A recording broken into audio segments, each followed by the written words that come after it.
It's Wednesday night, and that means it's time for the Lamar Thomas Show, featuring the greatest receiver in the history of college football.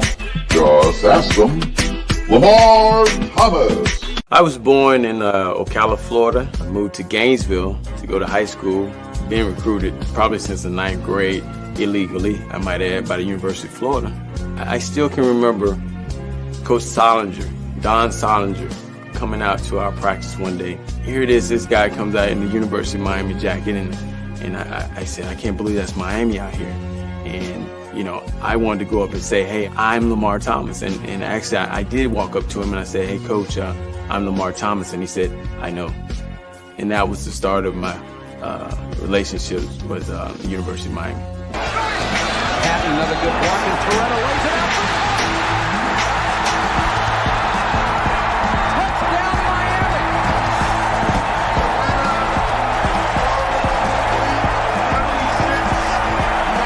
Miami. You come down here, you'll be on TV every weekend, dominating. I thought about it. I said, man, where do I sign?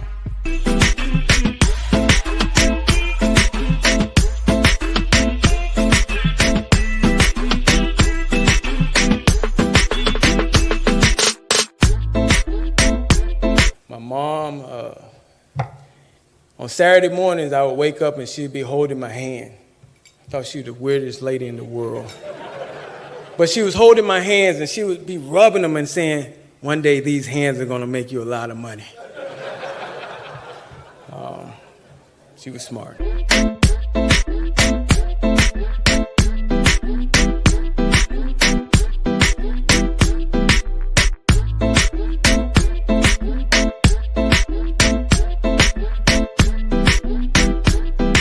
So now, here he is, the great one, along with co-host Gary Ferman of CaneSport.com, Lamar Thomas.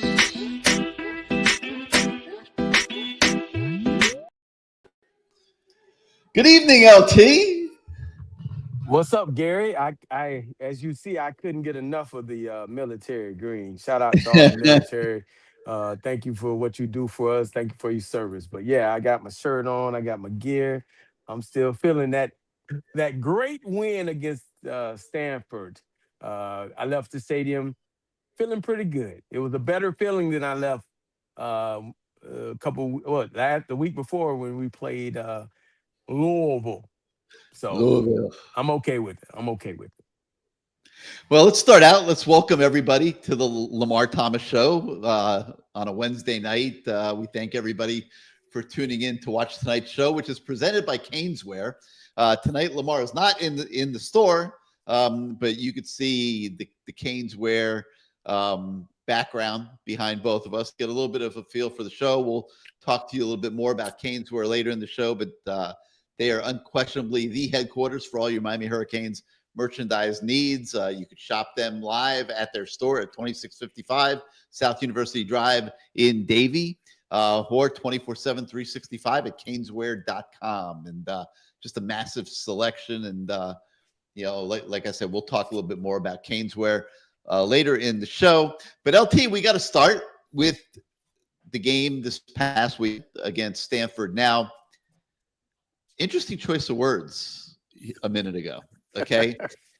You called it a great game, and anybody who wanted to make an argument that it was a great game could make that argument. You beat somebody by 35 points, and that's a significant victory in college football. But I'm not sure how many people walked out of Hard Rock Stadium feeling like they had witnessed a great game because of the way the first half went. Right.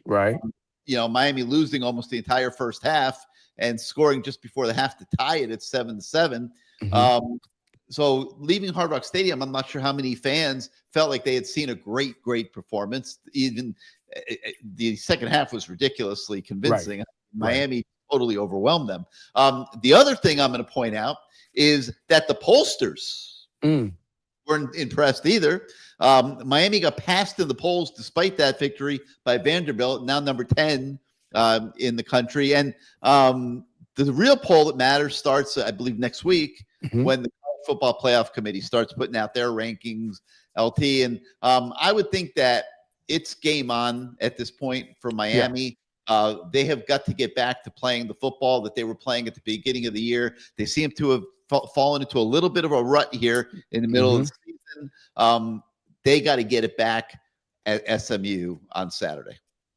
Well, the reason why I say at this point, Gary, because of the Louisville loss, any win is a great win, okay?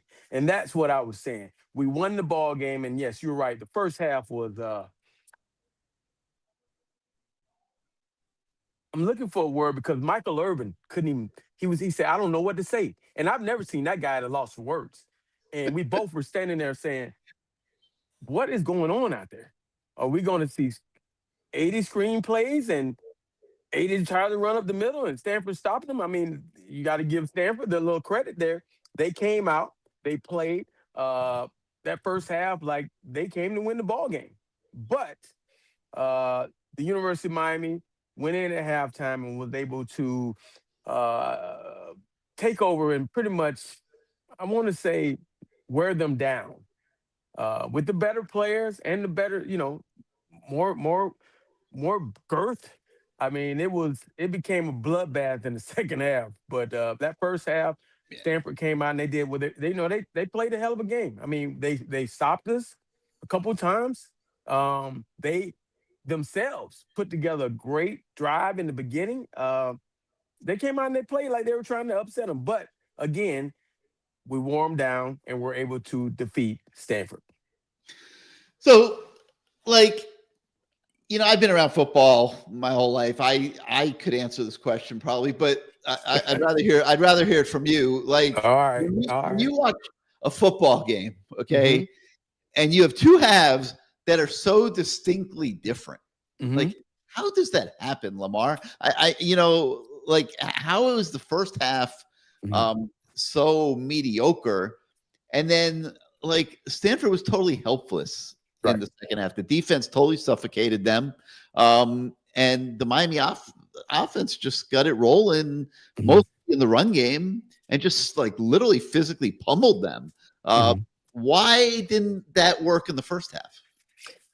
Again, when you got a team that is like Louisville, I can say that they're coming into your place to pull the upset. They're going to give you everything they can in the beginning of the game. And until you actually punch them in the mouth and they feel it, they're going to keep bringing it. And that's what they were able to do. I mean, we stuttered the whole first half offensively. We gave up a touchdown drive in the beginning, but we were able to kind of settle down, but they still were getting yards. So they were hanging around. And actually, I wouldn't say outplaying us, but they were in the game. And second half, I'm pretty sure there were some choice words that my mom said, don't use those words anymore. And I've been Gary, have you noticed I've gotten better, man? I've gotten better. You have. So I'm pretty sure there were some choice words in that locker room, and guys got their crap together and came out and did what they were supposed to do. But you got to give these teams, these teams are going to play their best when their backs are against the wall, and you have to settle down and settle in as a defensive coach and an offensive coach, because once you see what they're doing, a lot of teams do different things in games like this. They're doing stuff they haven't done that you're scouting something else the whole time, and all of a sudden they're doing something completely different. So it takes you a little while to figure it out.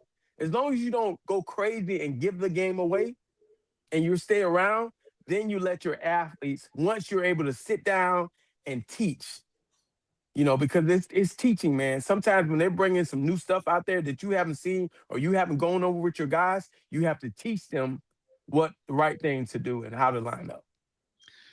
So you think Mario busted something up in there to have to? I think something was busted.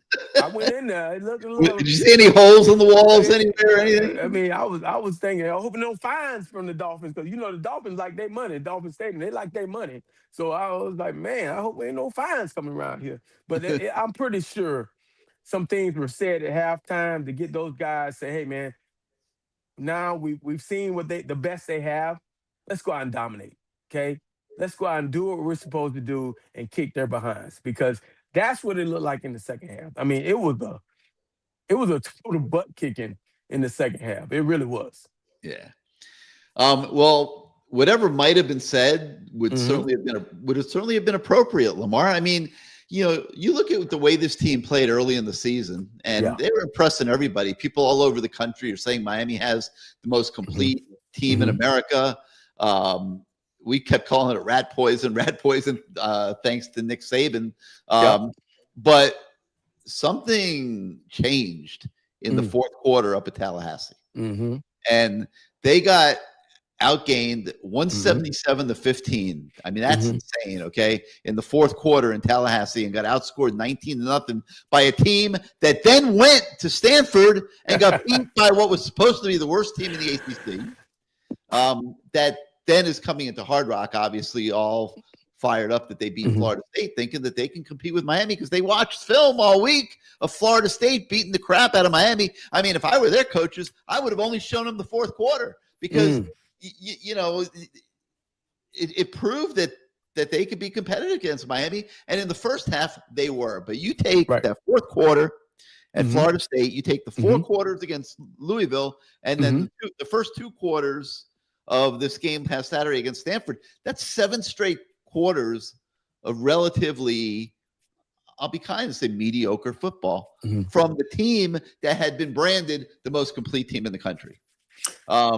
So, like, it's bizarre, Lamar. Like, you've gone through so many football seasons in your life. You understand how long they can be, Mhm. more philosophically than actual physical length, because they're Right. really only Right. 4 Right. months. It's 4 Right. months, but those 4 months seem like 40 months at times. And teams can take on different lives over the course of a season. Explain that to us. Well, we lost Lamar.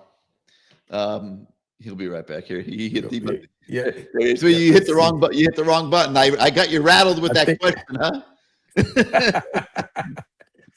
All right. Let's see if we can But get did you myself hear back did in you hear my here. question? My question was, explain to us how teams can take on different lives over the course of a season. And that's kind of what's happened to Miami right now. The team that we saw at the beginning of the year that everybody was saying was the most complete team in college football was not that for 7 quarters.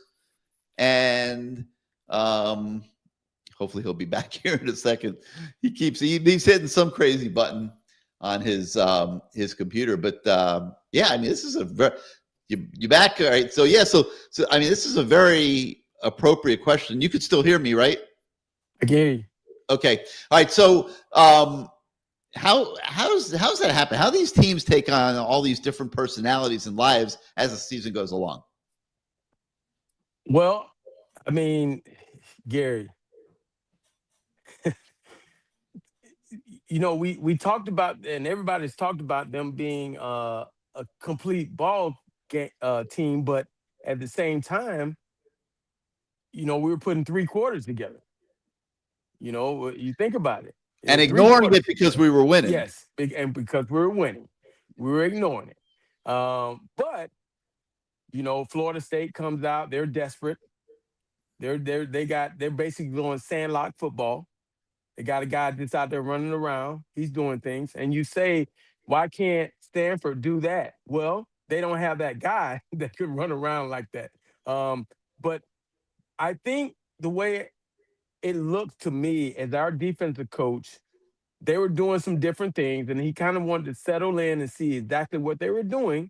Mm-hmm. And once he figured it out, he was able to go in at halftime, draw up some things, and pretty much put them to bed. And offensively, we kind of saw what they were doing. And, they had stopped us a couple of times with, I told you before, I think they've been running a bear defense. They got a man over the center and 2 guys over the guards, and they're pretty much blowing up the center. And so it's stopping the A gap. So you can't really run a lot of stuff where you have the guards pulling because the center is getting pushed back into them. So I think our coordinator sees that and understands that. So, but what happened after that, coming out the second half, we were able to pretty much. Now the center's playing well. I mean, those guys are worn down. That humidity might have taken effect. Maybe they got hit with some beers walking in the locker room. I mean, who knows? But they were a different team when they came out the second half, and Miami showed that they were a different team the second half also. So it's been the tale of 3 quarters. It's been the tale of 2 quarters. And at some point, we're going to have to put together 4 quarters, especially against a really good team, to win a ball game. Yeah, I mean, there's no doubt. I mean, you can't keep getting away with this, but he definitely Corey Heatherman definitely found something, because the thing that looked very noticeable to me was, like, they appeared as if their effort level was amped up times 4 in the second half compared to the first half. I don't know if you saw it that way. I mean, I'm wondering, like, were they really this lackadaisical in the first half that it looks so markedly different here in the second half? Or does it look different because they found the answer schematically and that made it look that way? Well, I mean, schematically, maybe a little, but I think better team took over. Okay, you got better players. And yeah, you can go schematically, but better players can win you ball games if they're put in the situation. You look at Malachi Tony. I mean, the punt return set up big play. Those are huge plays in the game. So there's a better athlete that's putting us in great field position. You got Tony Johnson catching passes out there. You got these guys making plays. You got the touchdown by Daniels, which was a great catch, by the way. Those are better athletes, that. And then Mark Fletcher got going. I mean, you saw Jordan Lyle in there running. The difference between Jordan Lyle, I saw Jordan Lyle and Mark Fletcher. Mark Fletcher gets through the hole and looks to punish you. Okay, there was maybe 2 instances where I thought he could have maybe tried to outrun people, but he kind of turned back to him to punish him like a bull in bull in the china shop, right? Yeah. But Jordan Lyle had the same run, but instead of turning to those guys to run them over, he out sprints them down the sideline. 2 different backs. So again, I just think the better athletes we had took over in the second half, and some schematically by the coordinators understanding and seeing what they were doing and coming out with a different game plan in the second half, or maybe the same game plan. They just warmed down. All right, I'm gonna get a little controversial here. Uh-oh. Nothing too crazy, but okay.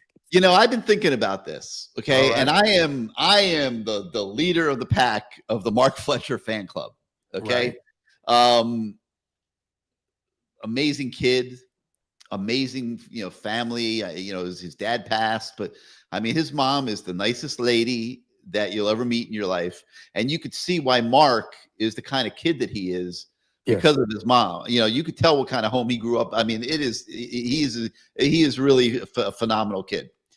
He's playing great. I mean, he had 23 carries the other night, 108 yards. Okay. LT, I think he's playing too much. I think he's getting too many carries. And I think that for this offense to reach its full potential, which it is going to need to do here pretty quickly, the play time is about over. They can't afford to lose another game. Right now they're on the bottom looking up in the ACC standings. They need some things to break. They need to keep winning. And then, of course, there's playoff seedings and things like that. They need to take this thing to another level. Okay, they need to start scoring in the 30s every single week, and they haven't been doing that. And I watched this Jordan Lyle kid, and he started game 1 against Notre Dame before he got hurt. Right. And this kid, I've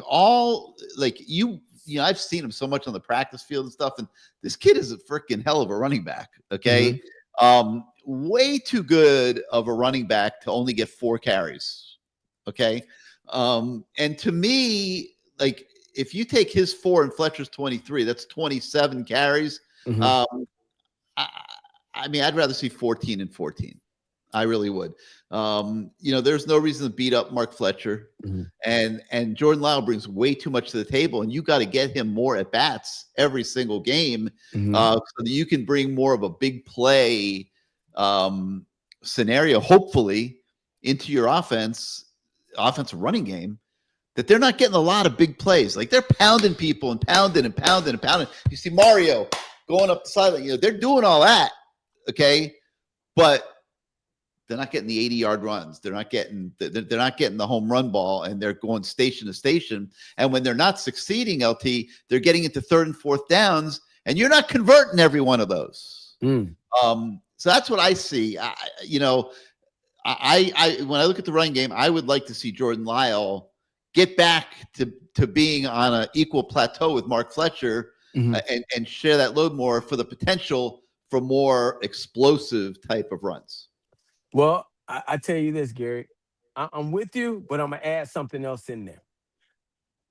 I want to see 14, 14, 14 like it was in the beginning, with Marty, Lyle and Fletcher. Because I think, to me personally, when Fletcher is fresh, he's running entirely different. With those 14 carries he got early in the year, they meant something. Okay, right? That's the way I looked at it. Those other guys did their thing, and it was I think it was three different backs that you had to know what they were doing, because each one of them brought something different to the game, right? Yeah. I like that. I thought that was a perfect combination, but hey, we aren't the coordinator. I get it, but Marty Brown, though, I mean, if Jordan Lyle didn't get hurt, Marty Brown wouldn't have been getting anywhere near the amount of playing time that he got. He got in there a little bit the other night. He got 5 carries the other night. See, but 24. What do you have? 20. So what did Fletcher had 23, he averaged 4.6 yards a carry. Jordan Lyle had 4, he averaged 6 yards a carry. Yeah. And Marty Brown had 5 and averaged 1.8 a carry. I still say split it up, try to get it as much as possible, where 10 to 12 carries for Fletch. Again, because it's a long season. You get that you get that guy later in the season where he's still fresh and he's healthy. Those 12, 13, 14 plays, he's giving you 110%. That is something.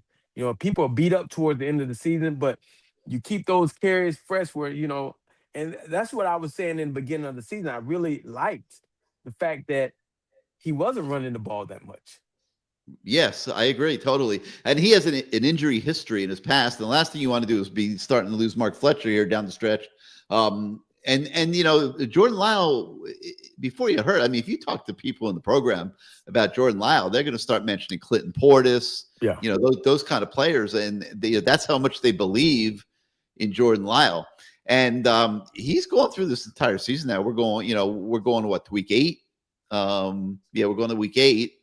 And he has not impacted this season at all. I mean, quite honestly. I mean, now he was hurt for a few weeks, no argument. But he's been back healthy for a few weeks, and he's not impacting the team, the game, really at all. I mean, I know he had a touchdown the other day, but in the big picture, he's really not impacting. And the thing that's amazing to me, if I had said to somebody in August that JoJo Trader, Elijah Lofton, and Jordan Lyle going into week 8 will not have impacted this season basically one bit, somebody would have had me institutionalized. Hey, Gary, let me ask you a question. Do you see me on the screen? Because I feel invisible like those guys. Do you see me? I see you. Okay, you see me. All right. Okay. No, I want to make, because I don't see myself, so I'm just making sure that you're there. It says I'm backstage, so No, you're not backstage. Okay. All right. You're with us. I felt like just what you just said about those, I felt invisible just like those guys, because they've been invisible. There's no way you would have told me that Lofton wasn't getting the ball, as much as they talked about Lofton being a special type of player, right? That can line up in the backfield, line up, split out, block, do all those things, only getting the ball not even a handful of times, a couple fingers full of times. 2 receptions, 7 yards last week. You talk about the receivers. There's no way I would have thought coming into the season, not after coming out last season, I thought this was going to be his year to shine, right? Yeah.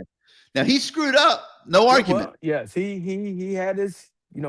He's hopefully he's getting back in the good graces of those that he needs to be in, and he'll be able to get out there and show his stuff against guys that probably left because of him. You know what I mean? Yeah, we're going to be watching Romello Brinson running up and down all over the place for SMU on Saturday. Romello Brinson. What was number 20?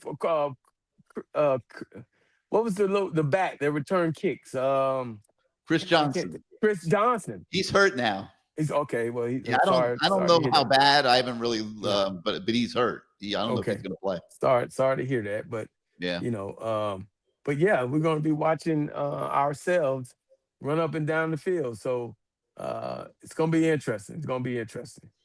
Somebody's going to sidle up next to JoJo and say, "Hey, JoJo, you watch Romello, man. He's not sitting on the bench here. This is Miami West." That is the problem with college football today. As I watch the games, I watched after the games, and I see coaches talking to players. Yes. And in my mind, I'm saying they are getting close to these guys, saying, "Hey, man, you played well, bro. Let's keep in touch." Yeah, no doubt. Let's keep in touch. Yeah. But so like the fans are all over Shannon Dawson because they think all the runs are going up the A and B gap. That's Mark Fletcher's cup of tea. Right. He can go outside too, but his game is physical. Boom, right? Take the ball and go and power your way up the middle of the field. That's the meat of his game. But to me, as you go forward in the season and the degree of difficulty gets tougher with the level of competition, I don't know if I'm right, but I think they're going to need a lot more on offense. And that's going to involve more explosive guys like the Jordan Lyles of the world. And it's going to mean getting more diversity into what they're doing so defenses can't hone in. I'm glad you brought that up, Gary, because as I sit here and I'm watching this season go on, I'm thinking, man, Malachi Tony has had a great year. Okay. Why not? If I'm a defensive coordinator, let's take him away. Let's make sure he can't beat us. Okay. Let's do what we saw Louisville do, or try to do that and stop them running up the A gap. Okay. Now, where does Carson Beck go if we take Malachi Tony away? Now, Tony Johnson just came about. You had CJ Daniels do his thing. You even saw Joshua Moore get in the game. These are some guys that are going to have to definitely step up, because as the defenses get better, the coaches get better, they're going to say, well, we can't let this guy beat us. We can't let this freshman, he's dynamic. He is their most explosive player. Let's take him away. And it becomes a chess match. Do you continuously try to force in the ball, or do you let other guys get in the mix and open it up for him? And they say, okay, wait, they're killing us over here, so let's even it off, and now it opens them back up. Because if you continuously try to force in the ball on certain plays, they're going to get smart, and they're going to start comboing. They're going to start doing all kind of elaborate stuff to take him away. I mean, I guarantee if you ask every defense that's played against Ohio State, what are they doing? They're trying to take that Jeremiah Smith guy and say, we're going to make sure, or we're going to try to make sure he doesn't beat us. And he still does, but they're trying their best to double, triple, whatever they got to do and making somebody else beat them. And that's what I think they're going to try to do to us eventually. They're going to say, let's take away Malachi. Let's stop the running up the middle. And you know what? We know they're going to throw screens, because we throw a lot of screens. And, probably too many. Hey, we're not the OC. No, but I'll say it's probably too many. I like the OC. I think there's times where he gets a little too affected by, let's talk about Carson Beck's game against Louisville. 4 or 5 interceptions. Like, but you've been an offensive coach. I mean, that'll play with your head, man. Yes. Like yes. your quarterback that you're putting it all on just threw 4, could have been 5 interceptions. One of them got nullified by a penalty. Right. And you lost the damn game to Louisville, and now you're behind the 8 ball in the ACC. That might have destroyed your season. If you let it, if you don't have any more room for error here, you can't screw up again. So in fairness to Shannon Dawson, that will mess with your head a little bit. Yeah. Like, and you're going into the next game and you're saying, I got to get this thing reestablished. I can't have this guy turning the ball over. Right. And I thought he got a little bit too conservative. A few too many bubble screens, a few too many runs up the A and B gap that got the fans all up in a tizzy. And then I don't know if you saw his press conference Monday. It was pretty wild.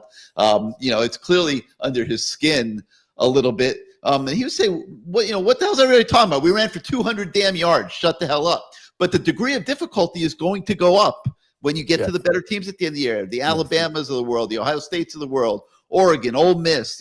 These teams are going to have better personnel at the line of scrimmage than Stanford did. And I don't know, maybe you can just flick a switch and suddenly have it. You would know again on that one better than me, Lamar. But I want to see them get back to playing the way they played against Notre Dame. They were so impressive against Notre Dame. Yeah, as I go back and I watch that game, I completely agree with you, Gary. They were different. I mean, it wasn't as predictable. Okay. I think it's become, hey, we know we have a great offensive line.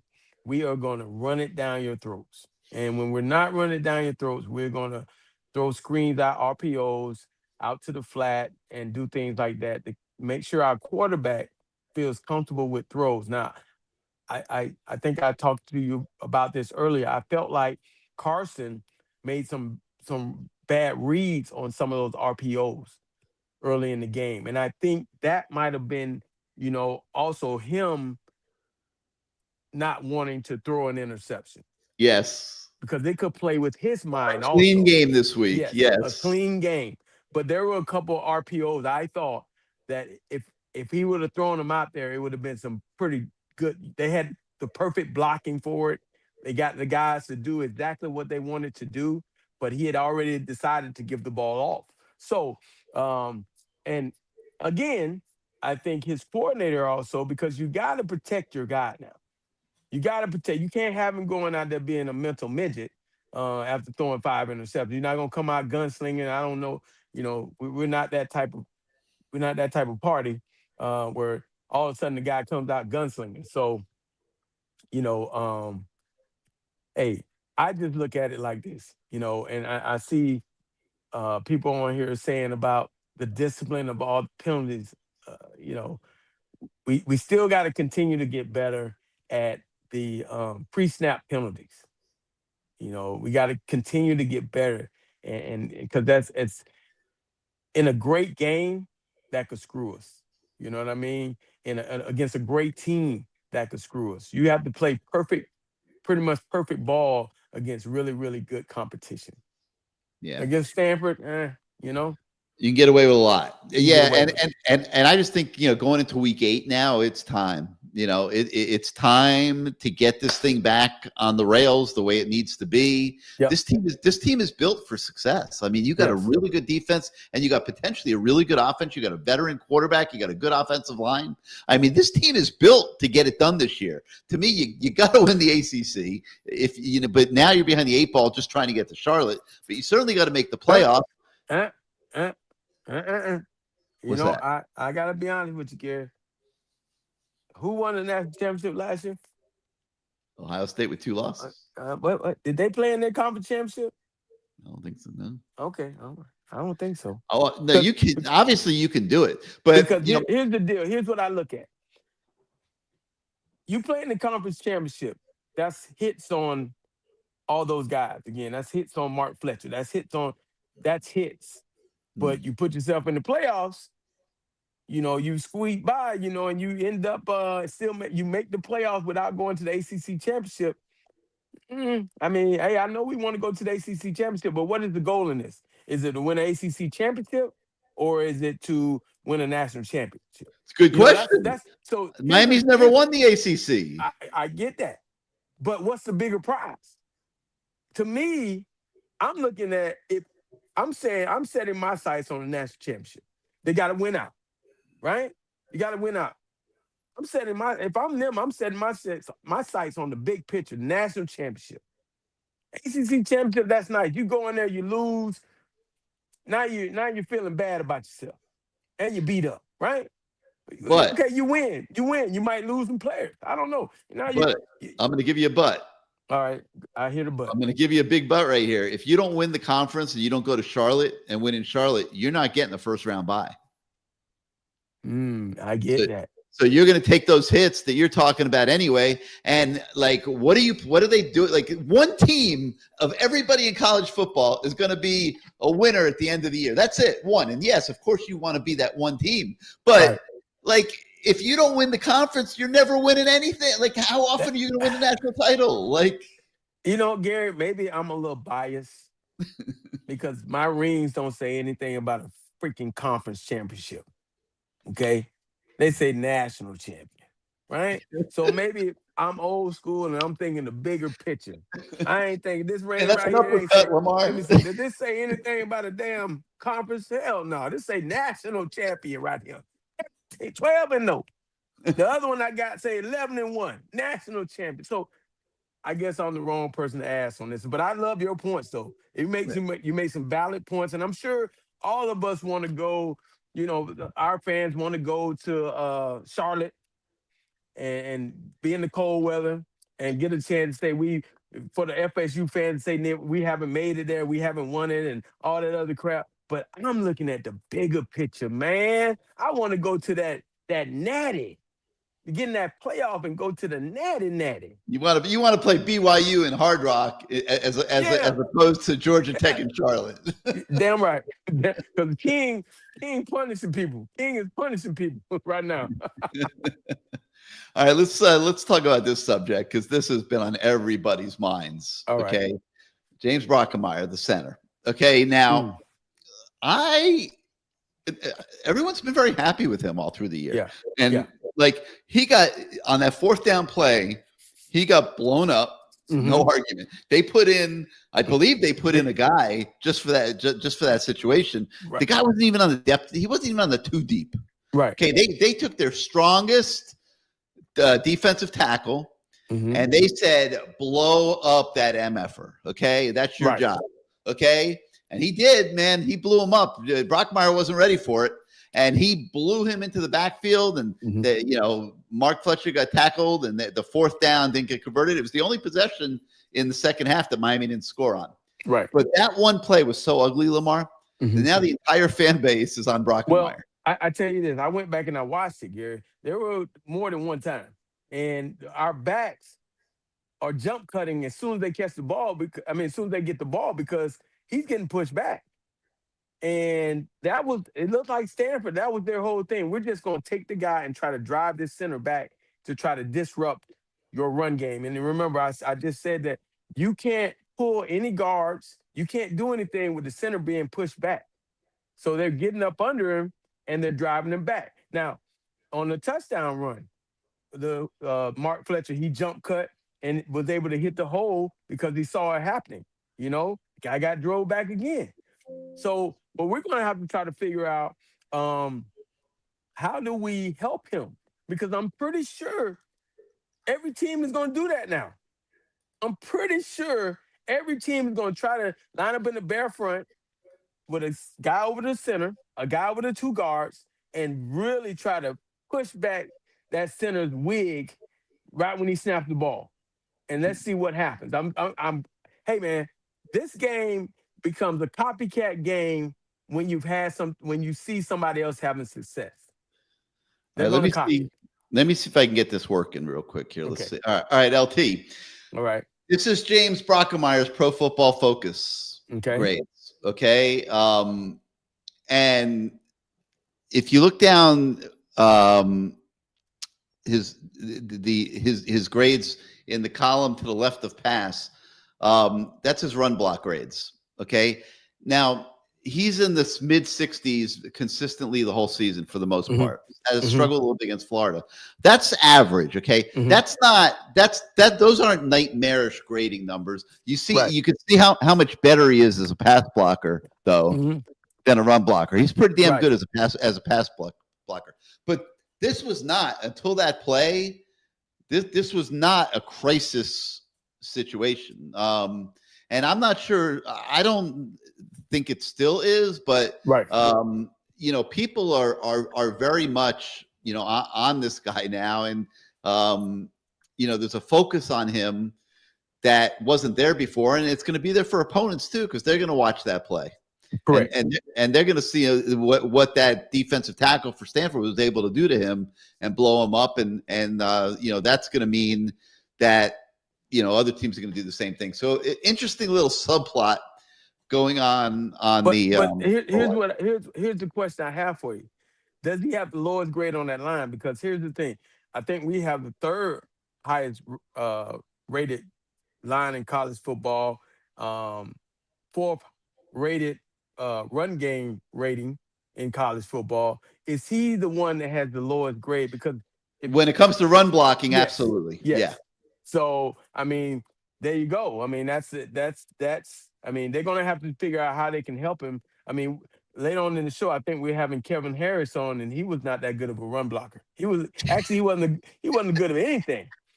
So I think that's why we went to punt formation, just to make sure he didn't give up a sack.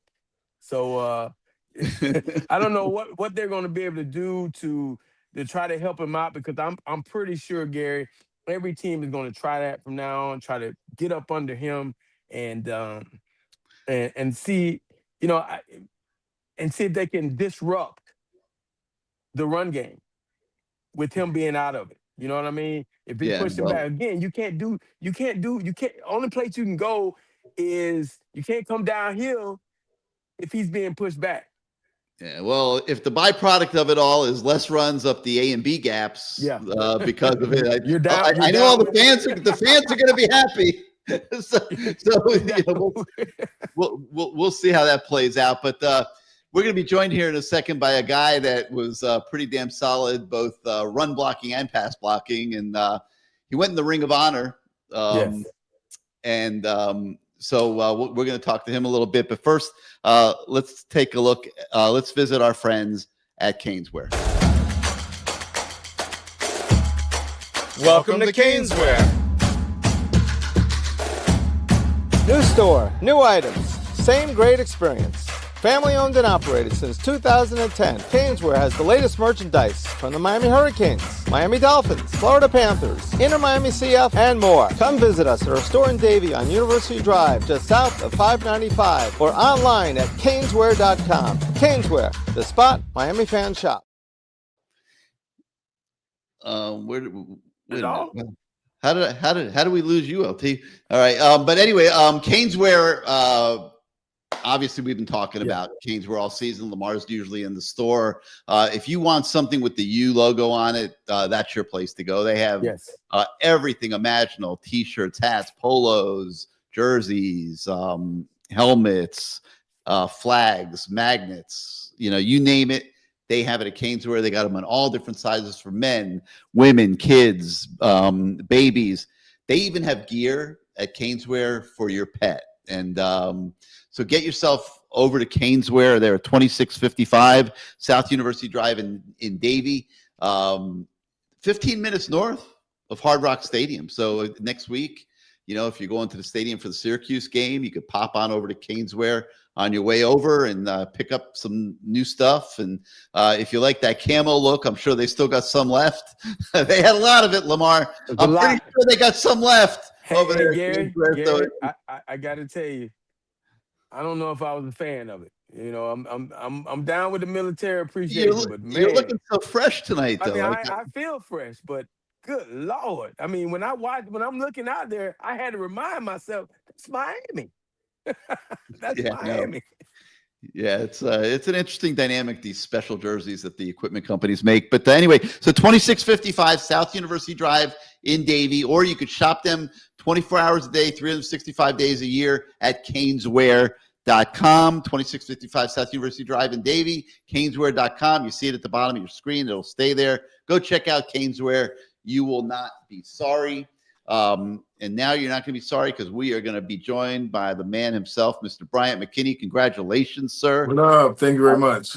On that great honor you received the other night. You were like a kid in a toy store out there, mugging for all the fans on the cameras. But welcome to the club, so to speak. Thank you very much. Hey man, hey, B. Let me tell you, man. I saw you before the game. You were sweating. I was like, good Lord, you been hanging with Michael Irvin? What's going on, dog? But I was so happy, man, for you guys, man. That is that has to be a great honor. I mean, as you looked up there, what was your thoughts as you were looking up there? I just remember. Go ahead. I remember being like a player, and just looking at the names as a player, being there and just. But I honestly never thought my name would be up there. So I just looked at the guys' names up there like, wow, their name is up there, like, forever. Like, and this is me as a teenager, as a young player, just looking, just admiring the names that are up there to like, let 20-some years go by and then I'm being announced to be up there. It's like, wow, I can't believe this. I specifically remember just looking around and always just looking at the names. So just to now have mine added, it just felt pretty good. And then to be added with 3 other guys who, were my teammates at the time too, was just definitely a surreal moment. I mean, you said it, to have your teammates, guys that you played alongside, go in at the same time. I know you weren't thinking of that when you were playing, but I would say just from being around you, y'all wasn't thinking of none of that. Y'all were thinking about domination. Yeah, we were just thinking about winning and trying to get to a championship. I'm glad you said that. Championship. Not a conference championship, but a championship. No, national championship. Exactly. Yeah. Well, especially, for us, yes. My junior year, how we lost to Washington earlier in that like second game of the season, and then went on and won the rest, and then had a chance to kind of split it with Florida State if they beat Oklahoma.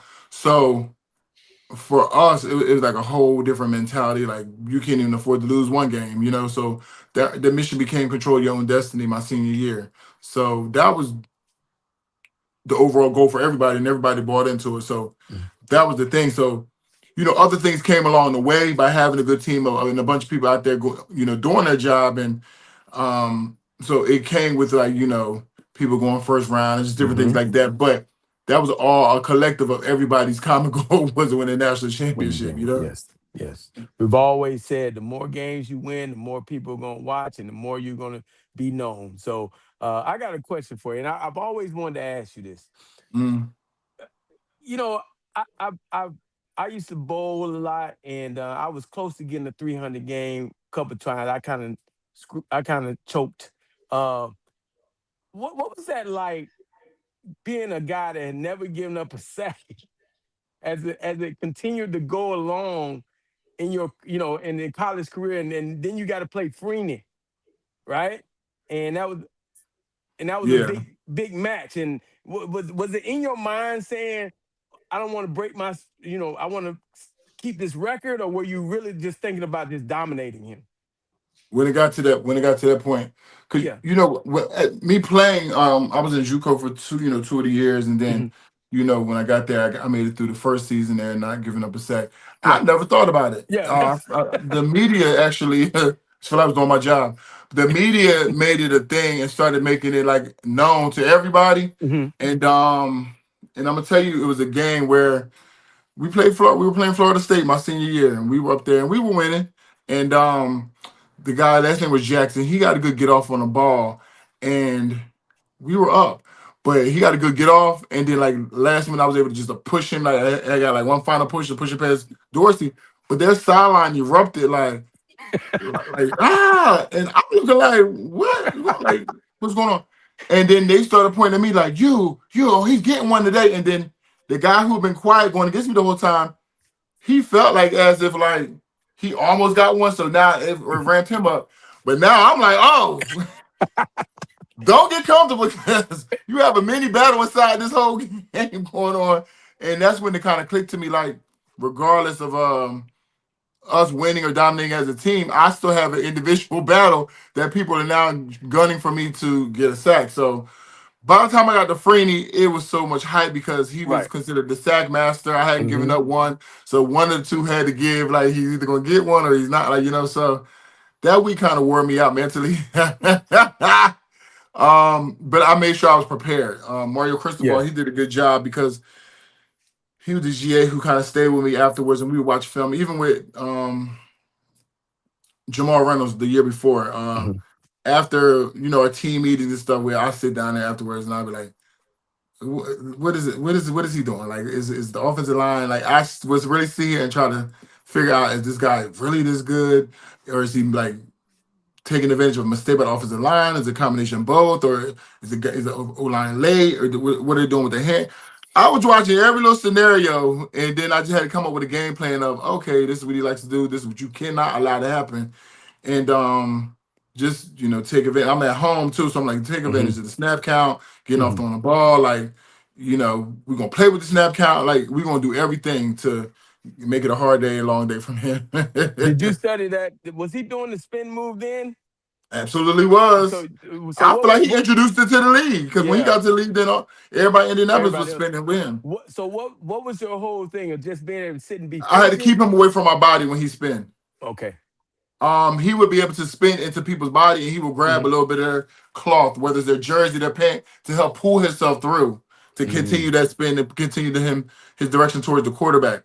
And I had to keep him away so he couldn't be close enough to grab and pull himself through and keep your feet moving too. A lot of guys, when they were pass protecting, when they would get their hands swiped, it's like they would lean forward and their feet would stop. But it's like, Yes. keep your feet moving, even if your hand gets slapped, just keep the feet moving, recover with the body, and give yourself time to recover with your hand. So those were like just different things I was saying. If he does get a chance to get my hand, still keep your feet moving. Don't stop your feet.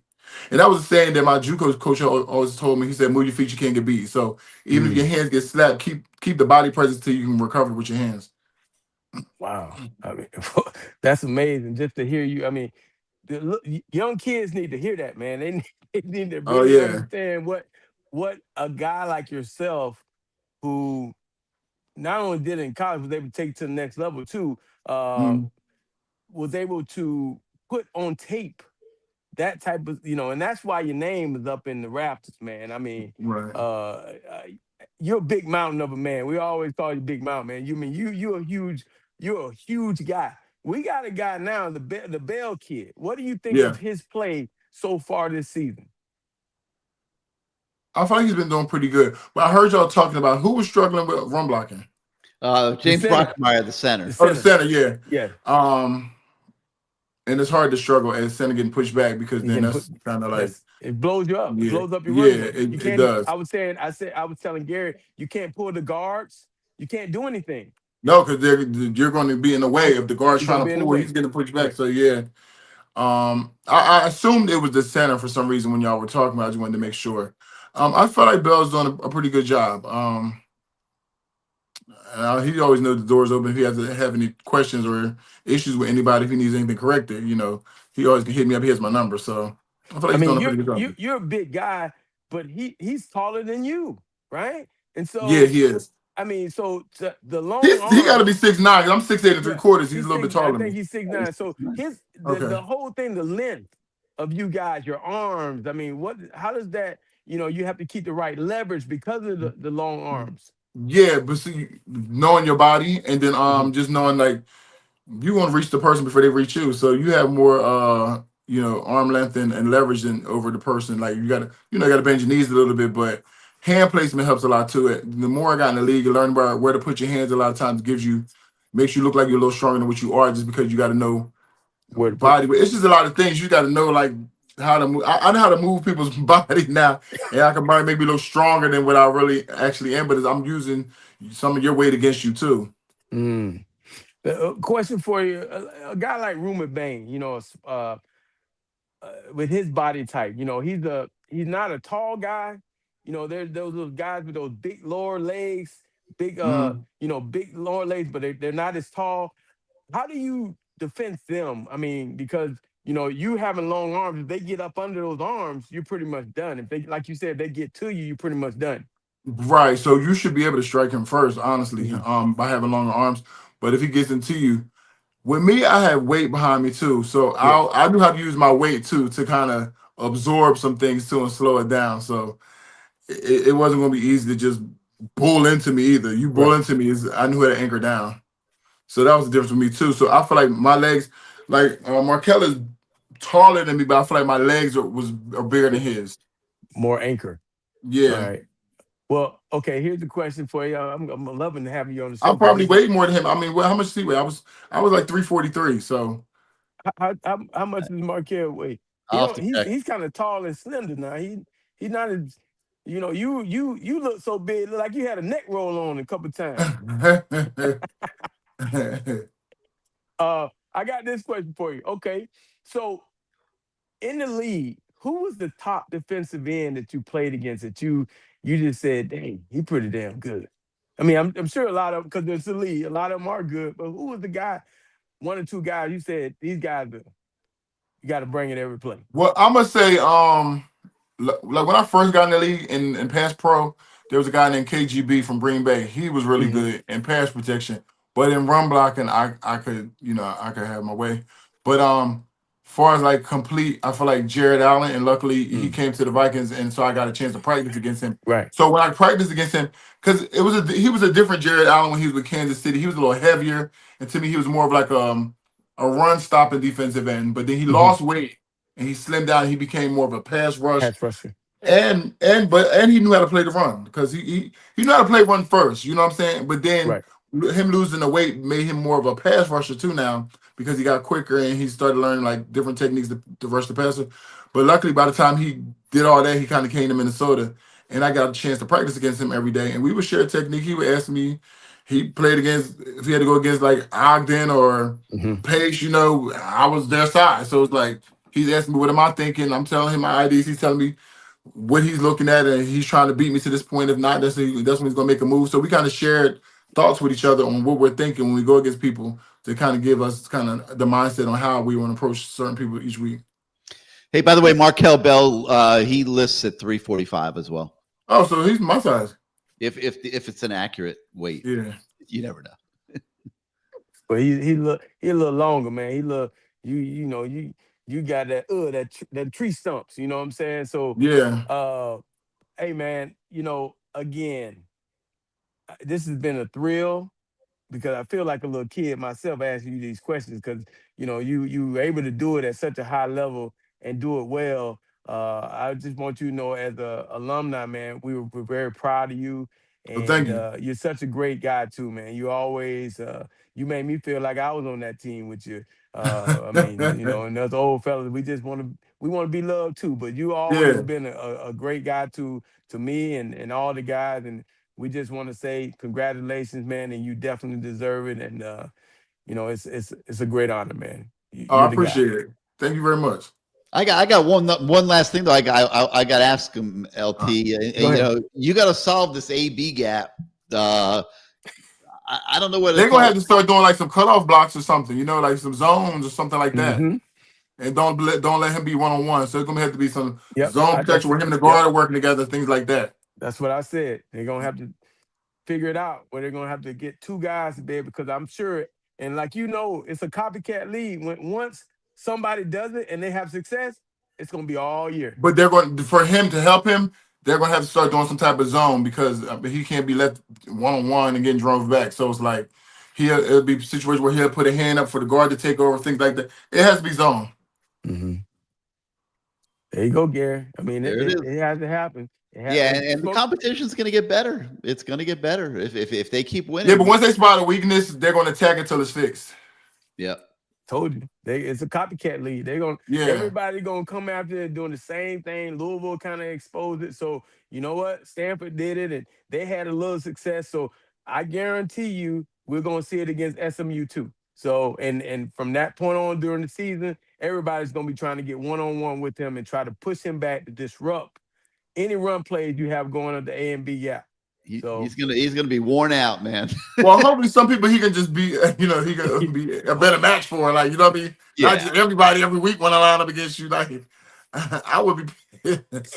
His grades, we were just I'm looking at his target. grades for the season. They're really not that bad. I mean, it's been they're average, but it's not like he was a disaster. But somebody found something there, and I mean, Stanford put that guy in just to blow him up. He was probably their weight room warrior, Yeah.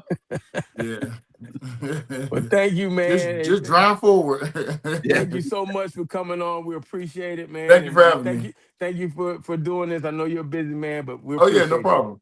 Thank you. Okay. Good seeing you, B-Mac. All right, Brian. Congrats again, man, on the Ring of Honor. Bryant McKinnie. Whoa, wait a minute. What did I do here?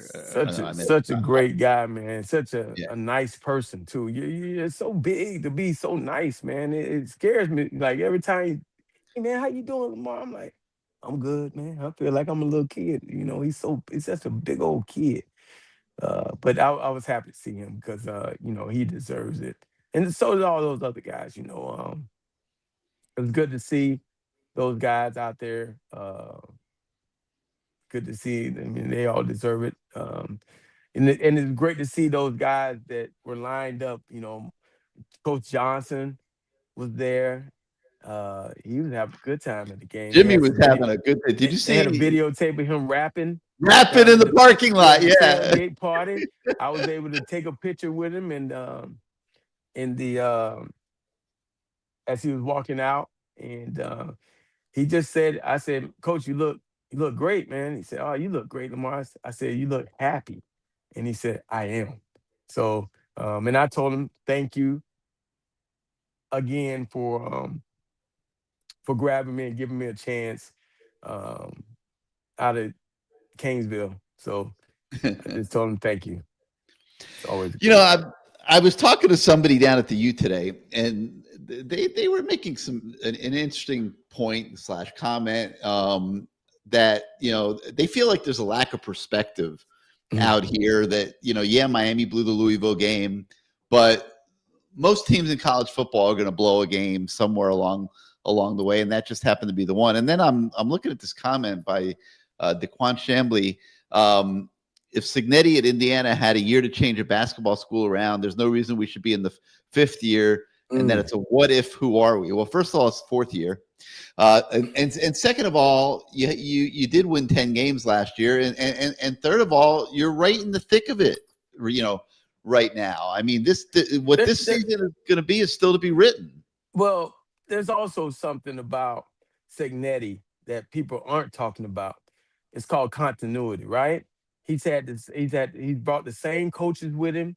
Hell, a lot of the team from James Madison came with him. I mean, there are things that he's kept in place where Mario has had to shuffle in and shuffle out. He tried certain things, certain people didn't work out, certain coaches, certain players, so it's been an ongoing fight to try to find the right fit here in South Florida. It's might be a little easier to go to Indiana, where there aren't as much things to get into.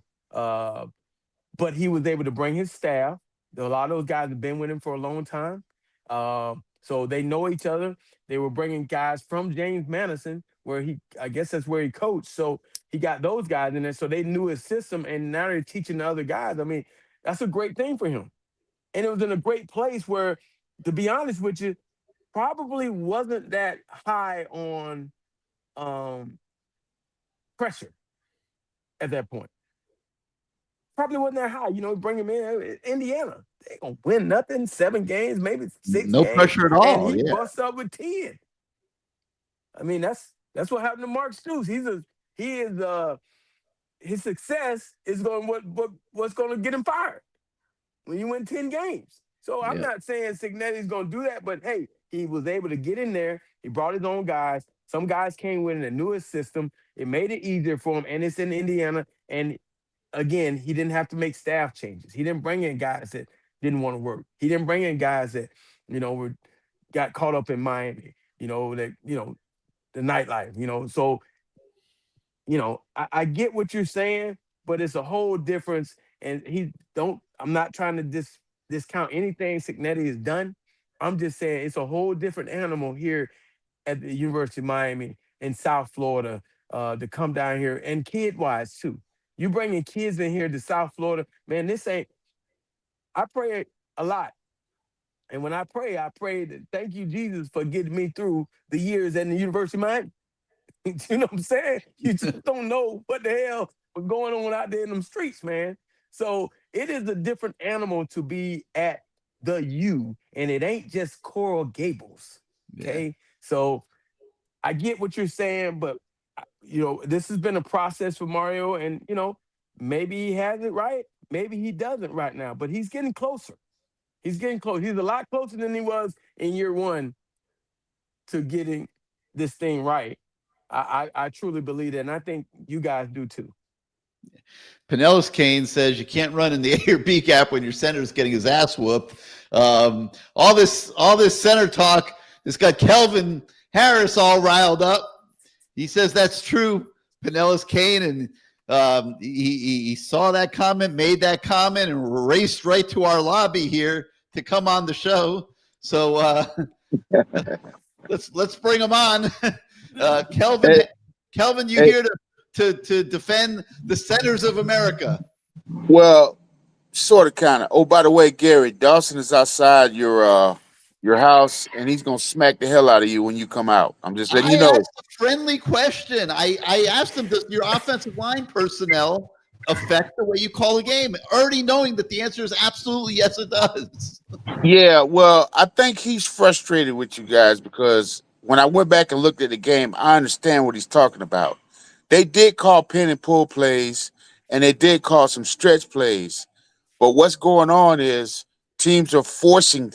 So Louisville's edge guys did a great job of forcing the edge and forcing the runs back into the trash. Brockemeier's been pretty decent this year. He is a little undersized. I was surprised that Rodriguez wasn't the center this year. And SJ is going to be good. He's more athletic than Brockemeier, obviously because we use him in fullback. But what Stanford did, that was just a fourth down play. And the reason why that hasn't been going on all year is because of the schemes. Because we using slips and scoops, pins and pulls. And he's got lateral quickness. It's just that they were in what they call a bare front, where everybody was covered, and that guy's whole sole job was to blow up Brockemeyer. Well, yeah, because it was a fourth down play, and you're not trying to give up any yardage. But you can't do that during a regular game because we're gonna destroy you. I saw it 4 times, dog. At least 4. I saw it about 4 times, dog. Maybe 5. I'm just saying. In my film study.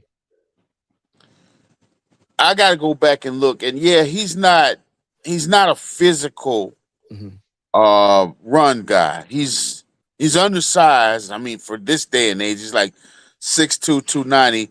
He's not extremely quick. He's got good technique, but yeah, he's not. All right, Lamar's gonna get a kick out of what I'm saying. I mean, he's not me, where he's just quicker than. Oh my God! Jesus, oh my goodness! What the hell? I've been holding that one for a while.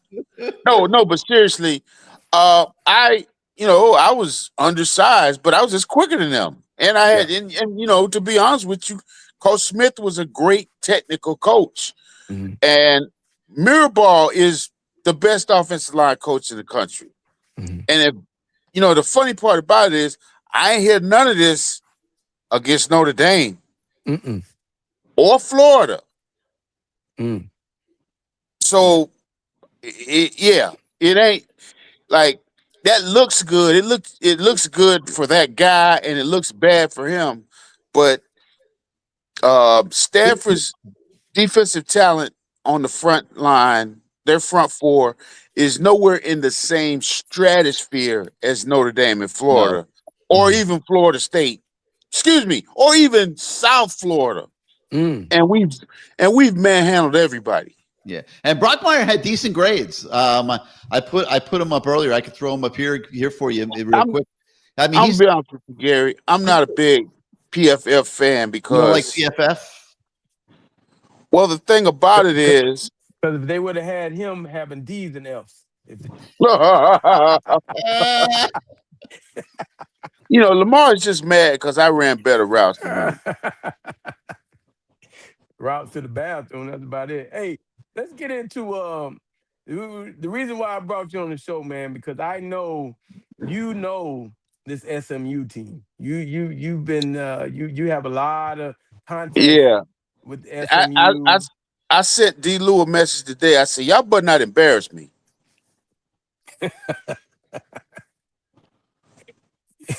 That's what you told him. Hey man, I've been talking a lot of noise. Come on. I'm not You've eating no crow this week. you've always been a very positive Cane.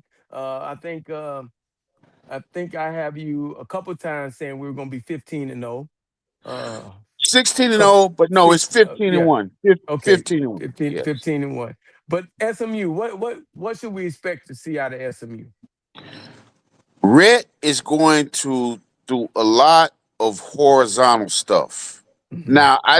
Now, Gary, do you know the update on Chris Johnson? I'm supposed to record my podcast segment with their guy tomorrow, but if he's hurt, that's a big problem for them. Mm.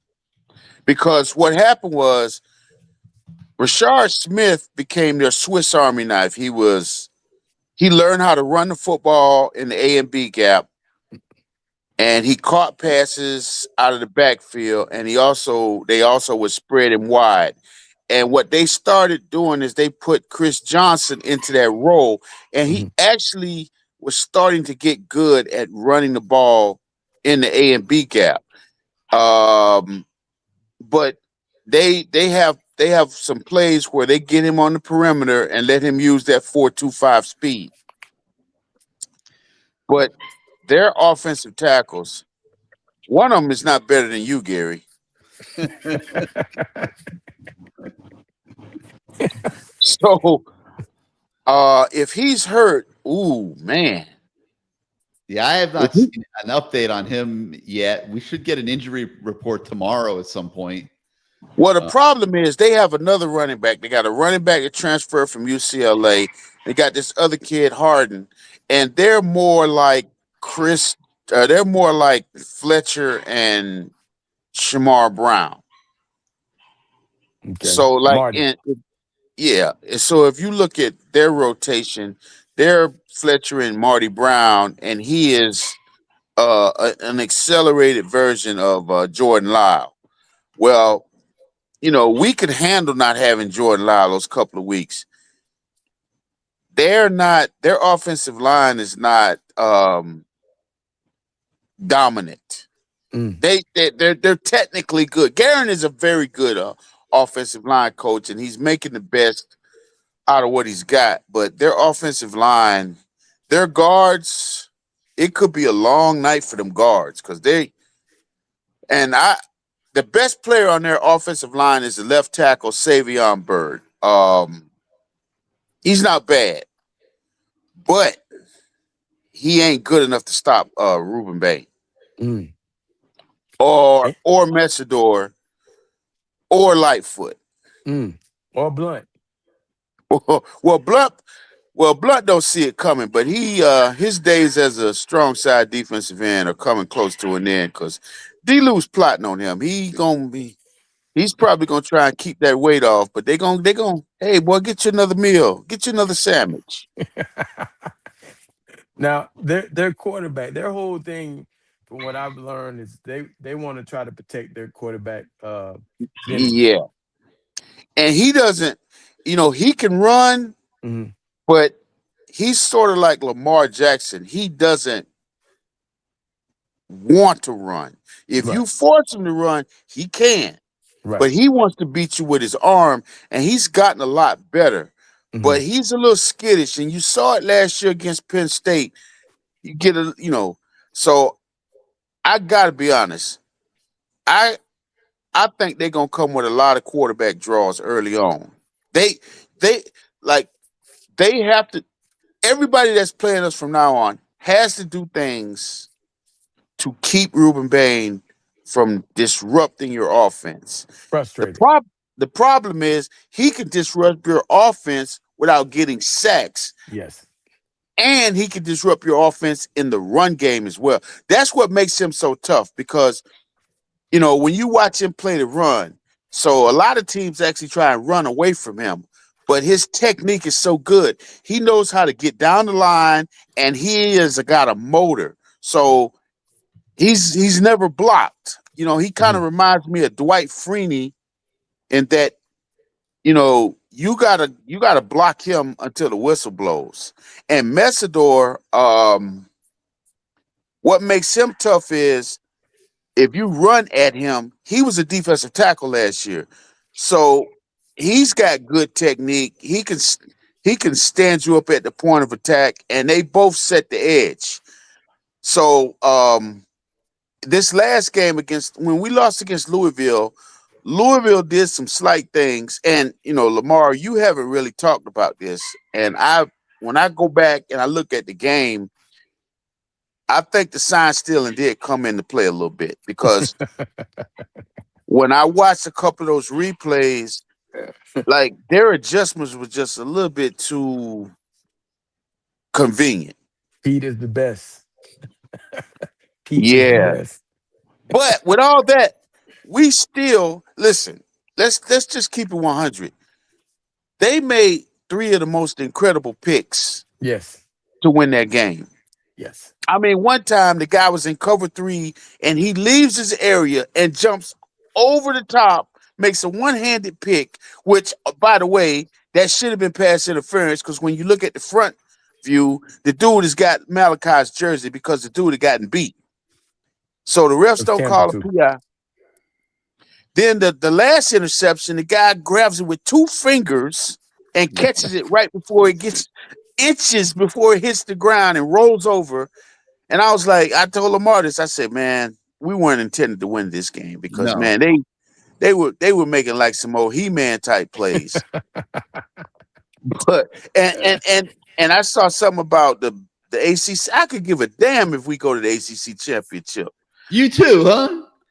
Man, Ohio State lost 2 games. They finished 4th last year in the Big Ten. But what if you don't win the national title and then you go a whole season like this and you win nothing, Kelvin? Listen, let me tell you something. My high school quarterback went to Ohio State. And so it was funny.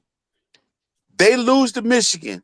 And, man, he calling me all week. He got to go. He got to go. I'm like, Bunny, y'all 11-1. He got to go. He got to go. Now, when he called me, all he talked undefeated. Man, he love him some Ryan Day now. So, you know, as a coach, that's why Dawson was really getting upset with you because he knows the fans, you know what I'm saying, one day you the greatest thing since sliced bread. And if the water ain't hot enough, you don't know what the hell you're talking about. So as a coach, you tune that out. And Lamar can tell you he was a coach. He tunes you guys out.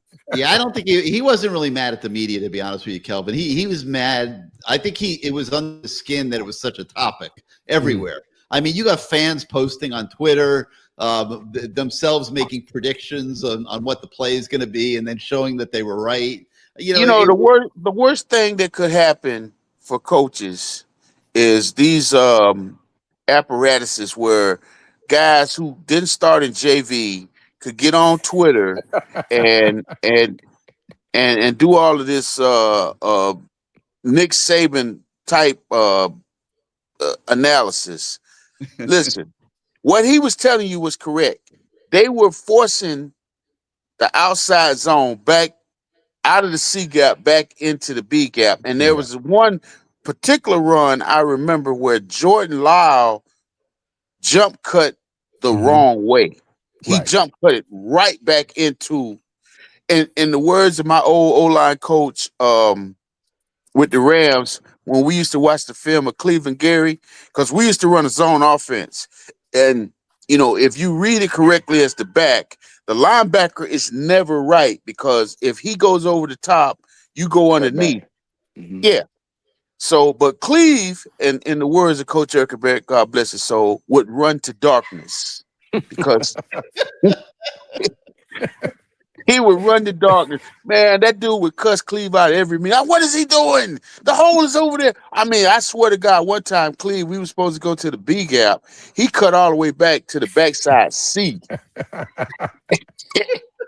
I mean, but no, Brock Lamar hasn't been the problem. It's just that one play was just amplified because it was fourth down, and then the way they did the replay, it made him look bad. Now, he's never going to be an overpowering blocker, but he's been effective. And if they want to stop doing solos and go to what they call duos and then go slips and scoops, that you can just nullify that because he's quick enough to get up to the second, what they call the second level. So when they call it when it's a slip or a scoop, it's a slip front side, it's a scoop back side. So like say for instance, if it's a 3 technique over the guard, him and the tackle are slipping, meaning that the tackle is giving some hand help, and depending on what the guy does, if he goes towards the tackle will take him, and then the guard goes up to the linebacker, and if not, the tackle just gives him hand help, and he goes up to the linebacker, and he takes the linebacker, and usually in the situation, it's usually in what they call the strong A gap. It's the guard in the center. So if the guy, now some teams they'll tell a guy to go in what they call inside out, which means a lot of teams in that situation they'll line him up in what they call the 2-eye, which means he's on the inside shoulder of the guard, and he's not trying to beat the guard over the top. He's got that inside gap between the guard and the center's outside shoulder. And so he's playing that gap. And it's sort of like a halfway 2 gap. I call it a 1.5 gap because he's not really trying to get over the top. He's just playing right there. And then if he can, he'll fall back, But Brock Lamar's been doing a good job. And, when I see these Pro Football Focus grades, especially amongst O-line. Now, maybe with with receivers, Lamar, I guess you can look at but even with receivers, who's saying that they're running the right route? How do they know? Well, it all depends on who makes the catch and who doesn't. Hey, Kevin, I got a question for you. Yeah. So when you see a guy, and I've said this to Gary the last 2 shows, when you see a guy like Ruben Bain out there, every play, he never comes out. Like, I think, my personal opinion, I think it'd be so much better if he took a break every now and then. But he never comes out. He's in phenomenal shape. God damn. He's the highest graded player in America, playing as many reps as he's playing. It's amazing. This motherfucker never come out. Never. Well, so me and D. Lou were talking about this. So he was 280. D. Lewis is the defensive line coach. Damian Lewis. Yes. Yeah, Damian Lewis, who was a defensive tackle. With Kevin knows people. Kevin name drops a lot. He knows people. Go ahead. Yeah, I tell you one name I never tell people I know, Lamar Thomas. Anyway, so D. Lou was telling me that them 2 dudes went on this thing where they started swimming 2-3 miles a day.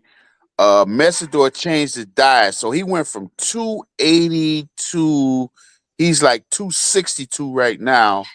And I think last year Ruben was 285, maybe 284, and now he's 275.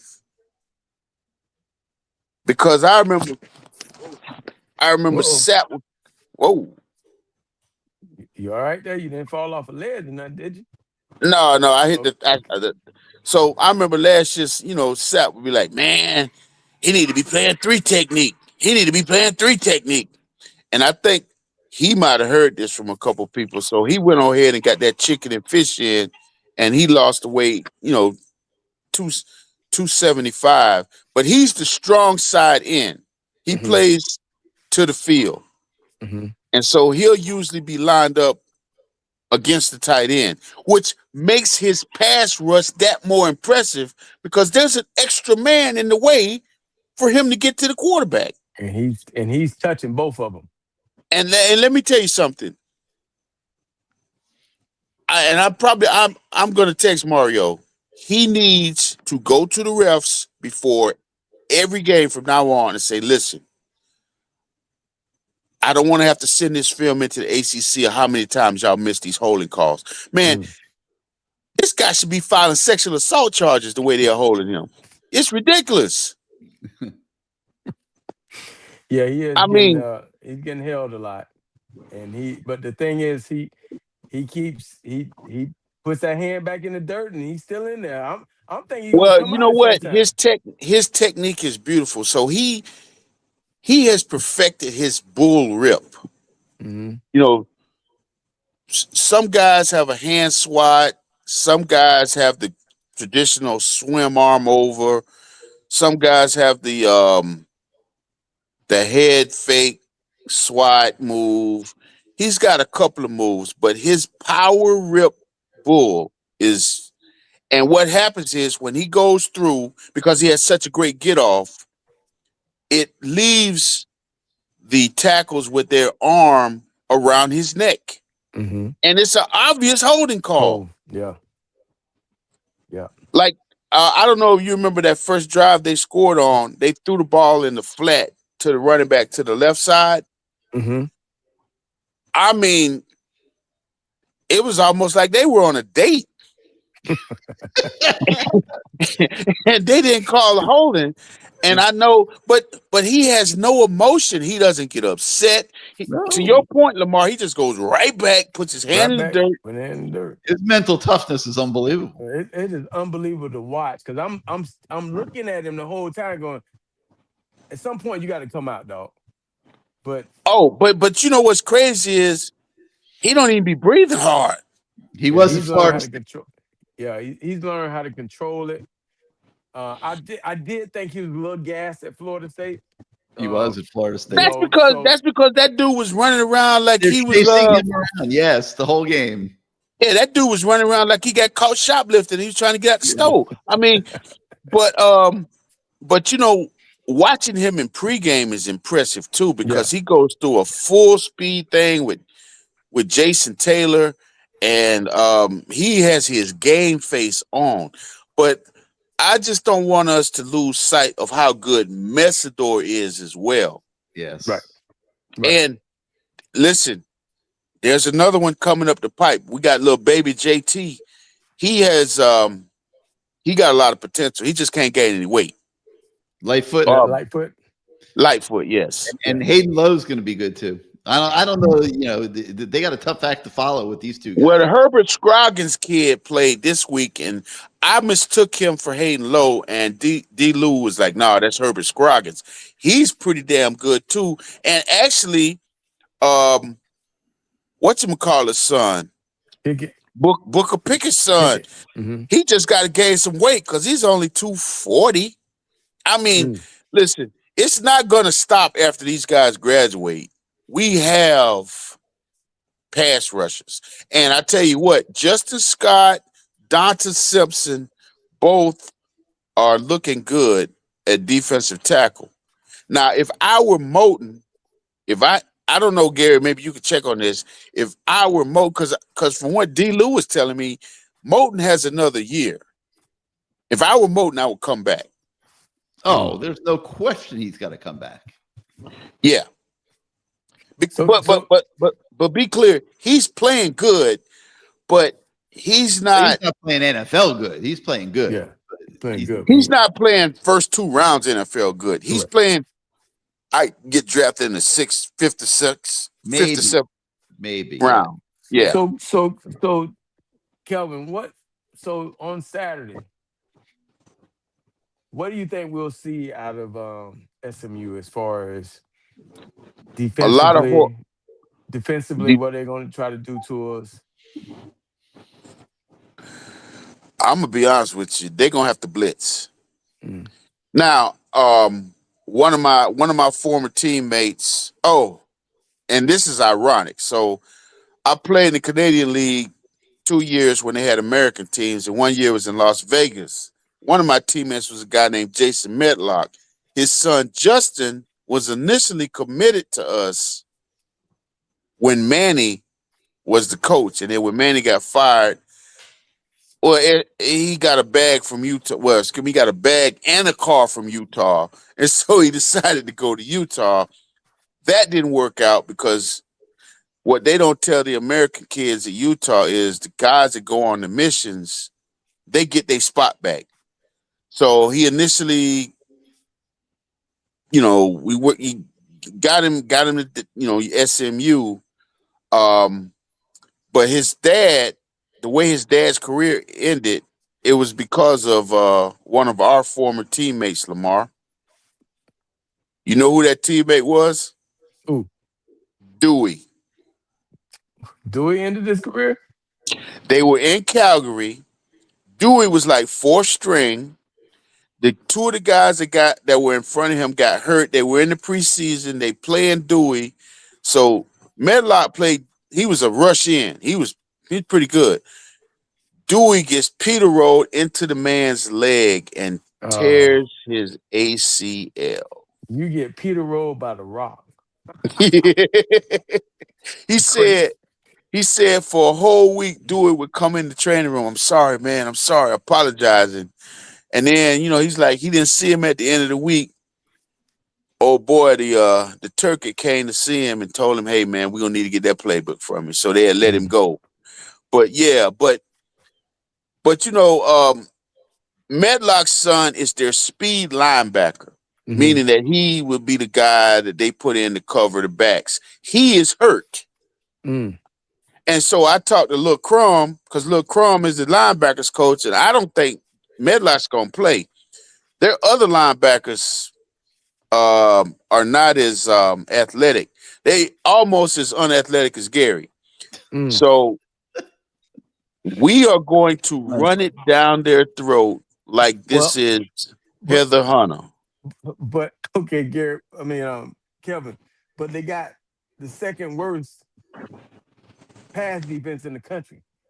Do we take an opportunity to throw against them? Well, it's almost like they got a bunch of interceptions, but they give up a touchdown every. It's like, oh man, they made a couple of them Louisville type picks, and to your point, they blow coverages. But here's the problem: if you're their defensive coordinator, if you stay in base defense, which is their 4-3, and you don't blitz early on, we're gonna bloody you up.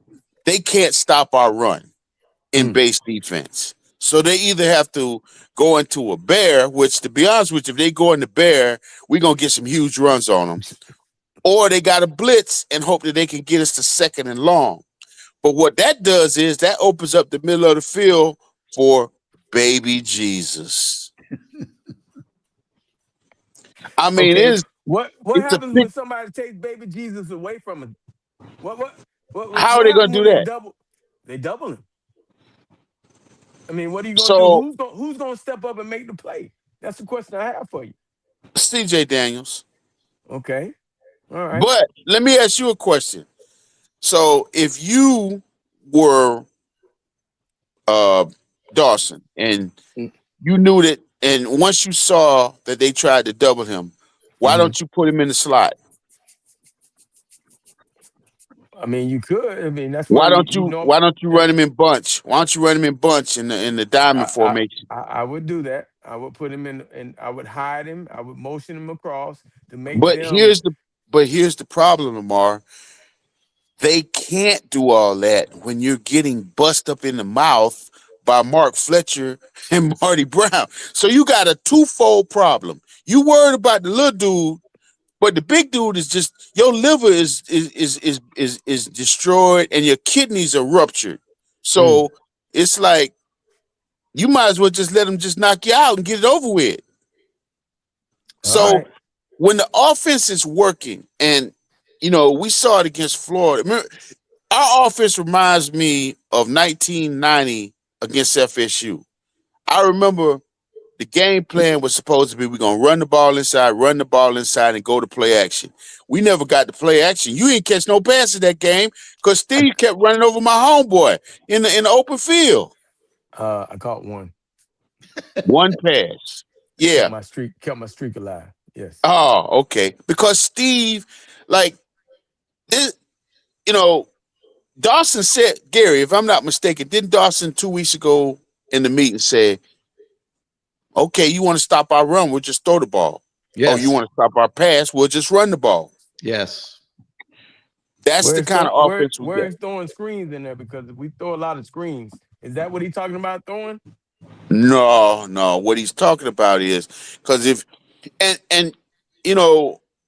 I guess people are trying to get on Beck, but I watched him. I like the way he plays the position because other than when we got behind at Louisville and he started trying to force the ball a little bit too much. And then when I went back on it, I said, did he really force the ball or did that guy just make a great play? Because he made a good throw. Malachi was open. The dude came up with some old He-Man type stuff on that one pick, and then the ball gets tipped. We lost him. We lost him. Or did I cut him off? I don't know. No, I don't think you cut him off. I hope you didn't cut him off. He'll probably come back. Yeah. But he's talking about Carson, and I wanted to ask you about that too, Lamar. Like, did he? Wait, Kelvin's back. Yeah, the phone rang. Sorry, but the ball gets tipped on that last interception. I don't know, Lamar. I just think maybe people are being a little too critical of Carson Beck because the Georgia people are hating on him, trying to plant the seed of doubt in our head. Well, I know Was Shannon Dawson spooked, Kelvin? Was he spooked? It was a little conservative last week. He might was have he been trying to protect him? Maybe at the beginning, but to be honest with you, I think some of those, I think they have what. Did you have check with me calls when you were in Tampa? Yes. I think he's running some check with me. All right, Gary, let me explain to you what check with me is. I know what check with me's are. Gary, for real? You can go ahead. You can go ahead. I don't want to break up your rhythm. Gary, you got to understand something. So he's been a little hard on the media guys because another media guy called him soft this week. So he's trying to take it out on you, dog. I ain't gonna let him do it. First of all, Gary, I would never put you in the same category as Omar Kelly, a guy who called him soft. He called him soft. All right, hey, listen, this may come back to haunt me in court, but if I see Omar Kelly out, I'm gonna put my motherfucking hands on him. So when he goes to court and he called him soft. But Gary, I would never put you in the same category as a guy that used Hooked on Phonics to write his articles. So, but I like the way Carson Beck has been playing for most of the year because the quarterback position is boring when it's done right. And he is going through his progressions. Check 1, check 2, check 3, check down. And he's been basically teams have been forcing him to throw the check down, and he's been taking it, and we still getting good yards. And then they decide to try and stop the check down, and the middle of the field is open for Malachi. Now, Daniels, that drop he had, I don't know. That wasn't typical Daniels. But he is, and then you know what? He made up for it, Lamar. I mean, you got to give him credit on that. That kind of reminded me of that touchdown you had against UH in the corner. No, it kind of reminded me of the touchdown I had against San Jose State in the corner. Oh, yeah. No, but I think Daniels, can you believe they didn't throw to him no touchdown passes last year at LSU? I mean, Brian Kelly should got a fire for that. Yeah. I'm sitting there trying to find Omar Kelly calling you soft though. I, All right, hey, Hey, enough football talk for a minute. We got to solve this one issue being brought up by Panhandle Kane here. He says, Kelvin, were you better with the ladies than Lamar? Lamar was a settled down guy at UM. He was in the hand holding back then. the guy saw me one time. The guy saw me one time. So you on campus, you had a thing. You know what I mean? You try to keep it tough secret, and he saw me one time, and Hey, listen. every But time hold I saw on. him, Did I tell him? no, But you did I did not. tell anybody? Did I But tell you held anybody? it over my head. Well, yeah, that's what we're supposed to do. He pretty much blackmailed me. The 3 years later, he was blackmailing me I mean, if I'm in the cafeteria, get an extra steak. Hey man, let me get that. I'm like, nah. He's like, man, boy, we holding hands today out here. Here you go, man. Here you go. Here you go. Yeah, he was one of those guys. If he got something on you, he was gonna keep it on you. But yeah, You're damn right. Hey, listen, let me tell you something. UM was a place that built character. Yeah. Man, I would never forget.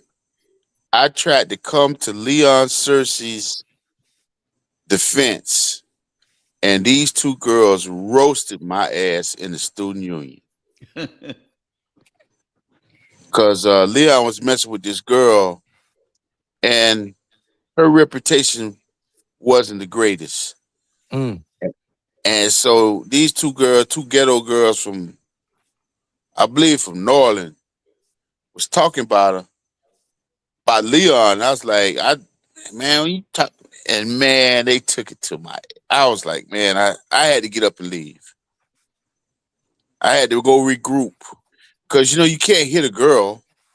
No. And Not supposed to. no. Unless he cons you out of in the pool room in the student union.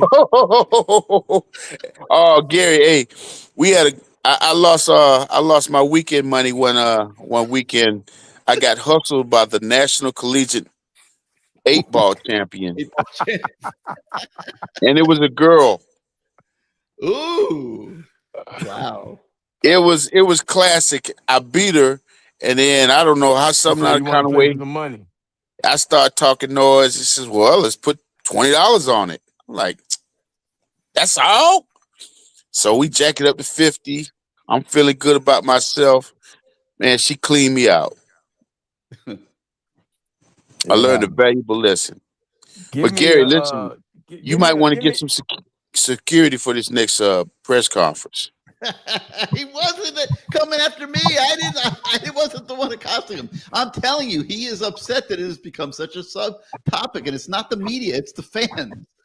It's everywhere you look. I mean, like I said, guys on social media are predicting his play calls and then turning their camera to the play, and they are correct. Like people are clowning it. Well, he had enough. He had enough. You know what's funny? Notre Dame obviously knew it was coming. They couldn't stop it. And Florida knew it was coming. They couldn't stop it. I mean, I do agree. Maybe I'm sure he wants to open up the playbook. But man, if Mark Fletcher can keep getting you 6 yards of carry, why would you stop? Because when you get to the end of the year, just to play devil's advocate here, and you got to play Alabama or Notre Dame or Ohio State or Ole Miss or one of these teams, they are going to. I'm going to say something. They're going to have better players, and they're going to. Gary, I'm going to say something. Yeah. Ohio State's front four is not even close to Florida's front four. It's not even close. Not even close. They're not better than Notre Dame's front four. Now, what they do have is a human eraser in Caleb Downs. I mean, but if we don't throw the ball, I mean, I get what you're saying, and I understand what the fans are saying. But, man, sometimes, Lamar, you know the saying, it ain't X's and the O's, Gary. It's the Jimmys and the Joes. And let me run this down to you right quick. He's not 325. He's 340. 6'9", 340. 6'6", 325. 6'6", 340. 6'6", 335. And then you got the 6'2", 290-pound center. This is by far the biggest offensive line we've ever had. And there's 3 draft picks on it in this next year's draft. One of them is going to be a top 10 pick. And they're better than everybody. I mean, I get the PTSD. I mean, we've dropped the ball. Especially after last year, I get the PTSD. Let me tell you something, man. I have to talk Manny Navarro off the ledge every week. He's about as it's almost like next to him upstairs. I know exactly what you're talking about. I mean, it's like all you guys have come in and saw your girlfriend cheating on you with your cousin or something. It's like y'all can't accept success. Enjoy it, Gary. I think everyone's panicked that it's gonna come. There's no margin for error. There's no. I will say I will agree. I will agree with you on that because but I'm gonna say this though, Lamar. If you've watched SEC football this year, all right, let's go over the numbers. They can have a 2-loss. Oh, I agree. They can have 2 losses. But let's go over the numbers. They can get away with a lot more in that league. Yes. Well, hold on. Let's go over the numbers. So, starting with the Big Ten, Ohio State, Indiana, Oregon are locks. Nobody else in the Big Ten is making it. No. All right, let's go to the SEC. Georgia, Alabama, Texas A&M right now, maybe Tennessee. I'm not buying Vanderbilt. They're going to lose again. I'm not buying Missouri. They're going to lose again.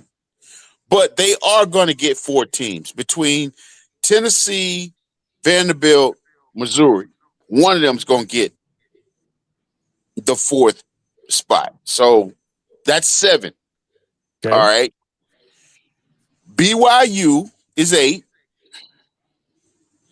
The group of 5, which looks like it's going to be Memphis now, is 9. And then you got us, Georgia Tech, Virginia. Louisville. Don't rule out Louisville. I would take Louisville over Virginia. Yeah, Virginia's going to probably lose. They almost lost last week. Yeah, well, I'll tell you what's going to hurt Virginia because they technically have a conference loss.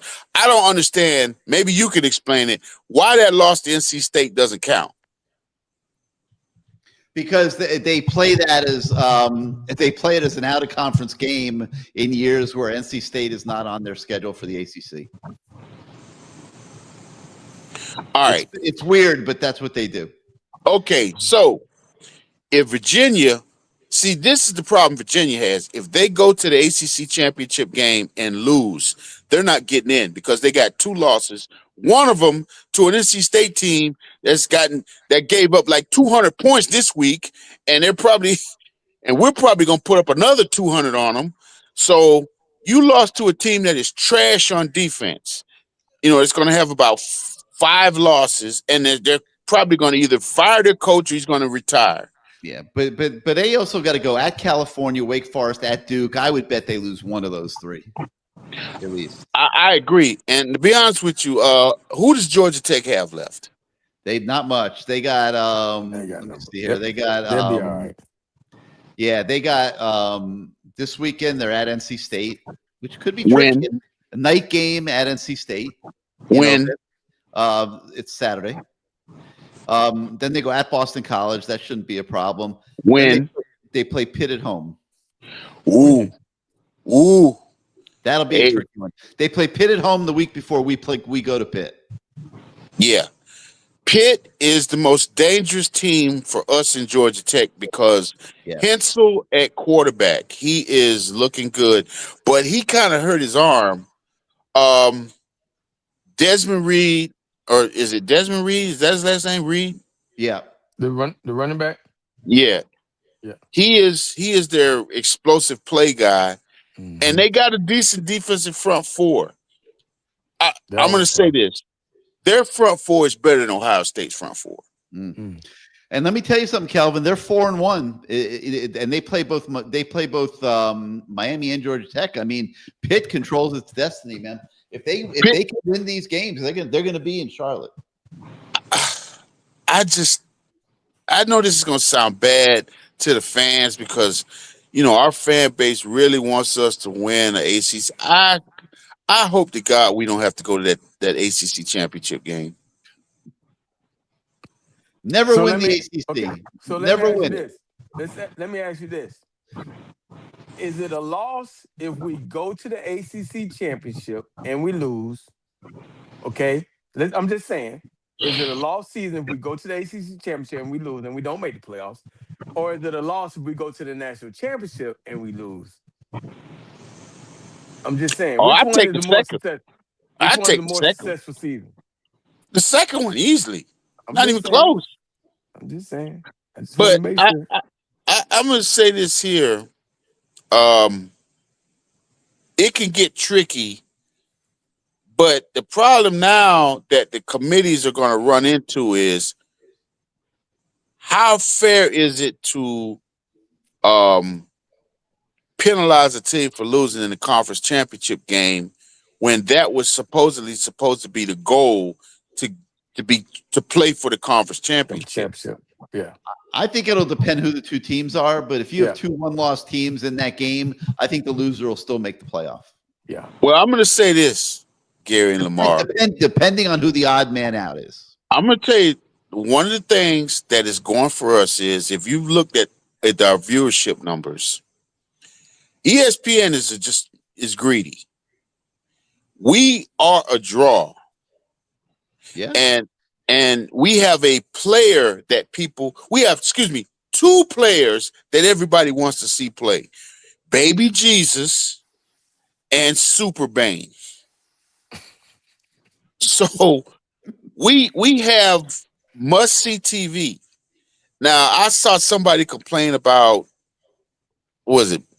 Georgia Tech is somebody playing in the first round. And it's like, okay, is this to see who the national champion is, or is this just for TV entertainment? Now, I'm sure the schools are going to tell you it's for national championship. Now, ESPN is probably trying to straddle the fence, have national championship and, great TV. But when you get to the playoffs, it's the playoffs. You know what I'm saying? That's just like in the NFL. You have some dud years, but it's the playoffs. It's going to be interesting to see how this all plays out. There's some good games in the ACC down the stretch here. Yeah. With Pitt in the middle of the action, Louisville, Miami, obviously Georgia Tech. Virginia, I refuse to put Virginia. I'm not sold on Virginia either. No. Now, I'm gonna tell you what's gonna be a very interesting game. Georgia Tech and Georgia. What happens if Georgia Tech beats Georgia? They last year. Listen, that call on Haynes King, that should have been targeting, and that would have been the ball game. Yep, they had the game won. They should have won it. I'm gonna say this. I know you got Nick Saban on ESPN now on game day, and the viewers they're catering to the viewers, but the SEC's dominance is over. It's over. Stick a fork in them. Because let's look at the SEC. Georgia, Alabama, A&M. The best team in SEC right now is Texas A&M. But Texas A&M has never put a ring on their finger. They've always been a bridesmaid. So no one really truly has confidence that they can get it done. Georgia, their quarterback is going to lose them a game. Their defense is. I ain't trying to cut you off, but I got kids to take care of. I got to eat. You got to go home. I mean, you come on, Hey, man. We can continue this another time. Thank you for coming on the show, dog. You know you hey, my no. guy. And To be continued. We got a to be long month ahead continued. of us Yeah. here. Hey, hold on. Anytime. I'm gonna send you my cash app. Hey, we appreciate it, man. Thank you so much, Sweet Nasty, and we're gonna get you back on because you are very entertaining. But I got to eat. Yeah, Oh yeah, we got a lot to talk about this next Yes. month. You'll come Yes. back. yeah, Thank you, yeah, Sweet. Gary. Hey. Dawson told me, say he gonna grab that toupee off your head if you talk to him bad like that again. I'm telling you, it wasn't me. I served him a softball. Hey man, he was pissed at y'all. No, he was. He was. He's not mad at the media. It's not the media. It's he's mad at the subject. Just everywhere, questioning his running scheme, and but you made a good point, man. Like this Brockermeyer thing that has now come up. People and Lamar said it right, man. People are going to copycat that, and he's going to have to adjust, and I think he will. I would almost we got the best O-line coach in the country. We'll be fine. In the We words appreciate of Al Davis, just win, baby. That's right. Just win. All right, Kelvin. Thank you, man. Thank you, Peace. Kelvin. Thank you. Yeah, so all right, much. Gary. All right, man. We'll see you next time. He's like the ever ready buddy, man. He goes from subject to subject. And he could go. All night. He'll go all night if you let him. He'll just go from subject to subject. That's how he is on the phone, bro. I know. He'll just start changing the subject. I'm like, bro, I got to go, man. I got to go. But he's a great character. I want to get back into it because there were a few things that we still need to cover here. Okay. Malachi Tony, man. Yeah. I mean, baby Jesus, whatever you want to call him, he's something else. I mean, Lamar, his feet. I mean, you don't see that, okay? His ability to change directions as quickly as he does. I mean, that kid's got special skills that you don't see very often. Yeah, I mean, he's for a young guy, what he's been able to do so far, and another thing that he was able to throw in the game last Saturday, or when did we play? Thursday? I don't even know no more. For last Friday. Was it Thursday? When the hell did we play? Anyway, in the Stanford game, the special teams, the return, they finally called, talking to the special team coach, DK. He was like, finally, we were able to not go punt safe and get this kid running. And, he is dynamic, even in the return game. So he is a special, special player. But what I'm worried about is someone taking him away. Someone taking. So I'm always saying, who's going to be the next guy to step up if they're able to take him away, not punt the ball to him, double him on offense. Yeah, you got to move him around. We'll see if our coordinator, if he can use his imagination to be able to disguise him and put him in certain he has so far. He's done Shannon Dawson has done a great job scheming it up for Malachi Tony. Yeah. You you may not like his running game scheme, but he has done a great job drawing it up for Malachi. He threw a touchdown. I like that. Yeah, someone said baby Jesus threw a touchdown this week. I mean, the guy can do that, and that was a hell of a throw. Holy shit, he threw it where only the guy was gonna catch it. Hey man, if you're an athlete, you're an athlete, But let me ask you a question. Okay. We're watching coaches getting fired left and right. Mm-hmm. I think the buyouts are up to like 150 million, and we still got a month of the season left. I mean, it's insane the money that's being thrown around to get rid of coaches, whatever. I'm watching this, Frank Reich, the Stanford coach, and in the first half, they didn't punt to Malachi Tony. They punted the ball away from him. It's 7-7. They come out in the third quarter twice in a row. They punt the ball right down the middle of the field, to Malachi Tony. Yeah, you might want to check. You might want to check his buyout. He's trying to get fired. You want to check his buyout. How stupid was that? That was not once, but twice. He did it twice, and it totally turned the game. It's true. Unbelievable. You might want to check his buyout, Gary. Check his buyout. Let me go to my next case here. All right. So if I said to you in August that we are going to be 8 weeks into the season, and Miami will have basically gotten nothing from JoJo Trader, nothing from Elijah Lofton, and close to nothing from Jordan Lyle, you would have institutionalized me. Yeah, I would have been like, well, who stepped up? Who's going to make the damn plays? Yeah. Now, Baby Jesus certainly has made up for a lot of that, and CJ Daniels has stepped up and made a lot of plays. You got my homeboy Tony Johnson stepped up. I was just going to get Ocala, Florida. Yeah, you read my mind. Tony Johnson, Florida, 2nd Street. Grew up right down the street from where I grew up from. I mean, we 4 doors down, baby. 2nd Street, baby. Yeah, there he is. There it is. If you know, you know.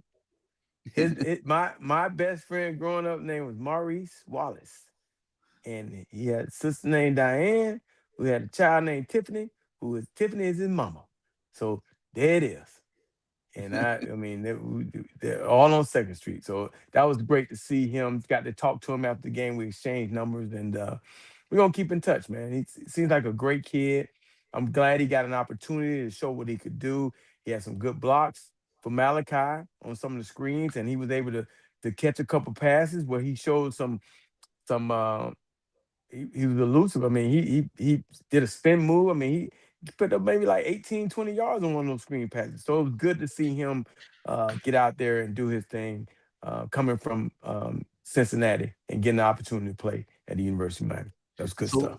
So that was his integration. I mean, it was obvious. They went into the game, we are going to get Tony Johnson going.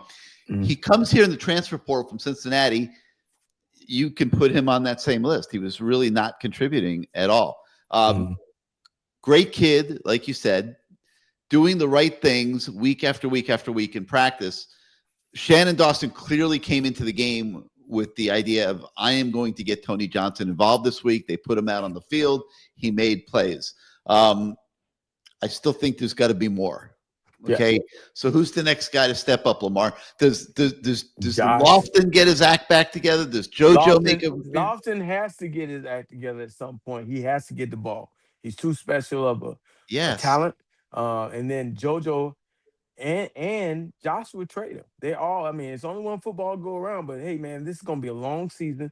We must have these guys contribute in a positive way for us to truly be successful, because again, you can't make a living in this long season just throwing it to one guy.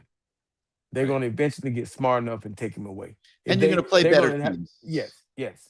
They're going to say, hey, we're going to put our best guy on him, and we're going to even put another best guy on him, and good luck, and let's see what happens. And you're going to have to be forced to say, we got the numbers over here. Let's let these other guys eat. And hopefully that's what happens. Yeah, I mean, I'm watching this Pitt team get better each week. They are progressively getting better. Miami's hit a lull here and stopped getting better. Hopefully, they are going to get back to that starting Saturday. Pitt's getting better every week, and they're going to be I don't want to get crazy here, but that's not going to be a layup that last week. Well, here's the thing, Gary. You know how you said going back from Florida State to the first half that we were like in a lull? Well, guess what? We had 2 great quarters. So we're gonna carry that into SMU. Hopefully that's a building block. It's gonna be a carryover, Gary. I know it. It's got to be, man. It's got to be. This team has got to accomplish something. Yes. This team is built to get Miami back into that elite level of college football. Yes. I mean, this team is built. They got to get it done. Everybody's got to be rock solid. The players and the coaches. No room for error. None. Got to do it. Whatsoever. So it's going to be interesting to see how this plays out Saturday. I'm not sure, because of their injury problems, that SMU is the same level of threat that we might have thought they were going to be a few weeks ago. But Rhett Lashley can dial it up. He's a very good coach, and you got to go up there and ready with your A game. No doubt about it. All right, LT, let's bring this thing home with some word association, because you got some kids to put to sleep. Let's start with Carson Beck. Carson, this is an opportunity for you to manage a game in a big game. This is a huge game for the University of Miami, so it's a great opportunity for you to, again, manage the game. Don't try to win it unless they force you to, but just do, what you were doing in the beginning of the season. Try to play a clean game. Try to keep the ball, the footballs in our guys' hand, not the other team's hand, and you should be fine. but it has to be not you trying to force it and make plays. Let the scheme, the schematics of it, if we're running the ball well, you do a great job when it's play action, making the throws. And if we're throwing the screens, that's opening up some other things. And maybe we might even see some screen plays here and there. So who knows? Yeah. I'm talking about running back screens. I Running ain't back talking about screens. wide Yeah, I don't know that receiver we've screens. seen one of those Yeah. this year. Maybe one. Traditional running Yeah. back screens. I thought he was trying to win the Heisman against Louisville, and it But that's over. backfired. Let's not worry about that anymore. He was much more under control against Stanford, Yes. both by design of the coordinator, Yes. I felt, and also maybe a little bit like you pointed out, Lamar, where even when he had a few opportunities, he stuck with the play call and ran the ball. Maybe the whole Heisman thing being out the window, which it is, he's not coming back winning the Heisman. Maybe that being out the window is kind of like a relaxant for Carson Beck. Well, I hope so. I hope Yeah. so. The most important thing, the more games you win and the more games you're able to play, it's going to give people more opportunities, scouts more opportunities to see you. So I think that should be the focus right now. Going up there, being in the Heisman ceremony, that's great, but you want to be able to do it if you're winning. Yeah. So. Yeah, and look, this kid's playing under a lot of pressure. I mean, this is money. This is money year for him. I know he's making a lot of money, but he's trying to, take the next step into the NFL, and maybe he got caught up a little bit. But hopefully now he turns it around and finishes off the season strong. All right, we've already talked about him a lot, but I have him on my list, so I'll mention it anyway. Malachi Tony. Man, I mean, what? I got a chance to say hello to his mother, and I said his son is special. I mean, I know she probably looking at me like, I know, but the kid he's a special talent. He truly is a special talent, and it's been a joy to watch this season, and hopefully it continues. And like someone said, his NIL check could be. It could be very nice. It could be very very nice next year. And people are worried about him leaving Miami. Miami's going to get out ahead of that one, I'm pretty sure. Well, I'm hoping that, but he needs to continue to do as he's done this whole year. Be early, leave late, be attentive, know everything, get on the same page as that quarterback, and be his safety net. So keep doing it. Rhett Lashley. Rhett, I'm still kind of mad at Rhett when he was here, when he was throwing the ball to those guys and they were breaking all those records.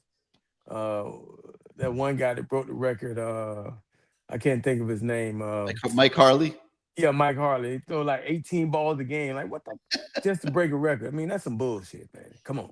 So I'm still a little mad at Rhett for that, for doing that to me. But what a great offensive mind. It's kind of like not as accomplished as Jeff Braun, but kind of in that same mode of a guy that can out scheme people and use the speed of his players to use it to his advantage, because they always have great speed. But a good coach, a really good coach. I was happy to see him get the job, and a great person to talk to. But you got to go down, dog. You got to go down at 11 o'clock, 11 a.m. You got to go down in Dallas, dog. We can't let you win this, bro. You're a good coach. They're talking about him getting the Arkansas job. Not on our back. Not on our back, Red. Not on our back, dog. Not on our back. All right, let's finish it off with Mario Cristobal. Hey, he already knows that this game is very important to this year. I mean, this is one of the games that can get you over the hump. Because, I'm sure everyone that's outside of us, and even some people inside of us, are saying that, they're a little nervous. Well, you know what? It's all because of that Louisville game, and it's all because of those quarters that we haven't been able to be successful. So hopefully we can have one game, and this will be a great game to do it. Put 4 quarters together on the road in a big game, and now you put everybody to rest. and they'll be like, man, you know what? Miami is truly on to something. Get that bowling ball going down the middle again. Yeah. There you go. Correct. So I think he knows that, and by watching all those press conferences, I think he understands that what this game means to this program. All right, LT. We got to thank Bryant McKinnie and thank Kelvin Harris for joining us tonight. We got to thank Caneswear for once again sponsoring the Lamar Thomas Show. And again, go by their store at 2655 South University Drive in Davie, or go to caneswear.com. Check out all their Canes gear. You will not be sorry. They got everything. And we got to thank all you guys for watching once again. So and staying in there, hanging in there with Kelvin Harris too is too late, man. So we appreciate you guys still being. We got to cut that guy off. We got to get him early in the show and get him out of there. But he is entertaining. But thank you guys for staying around. And I need to go to sleep.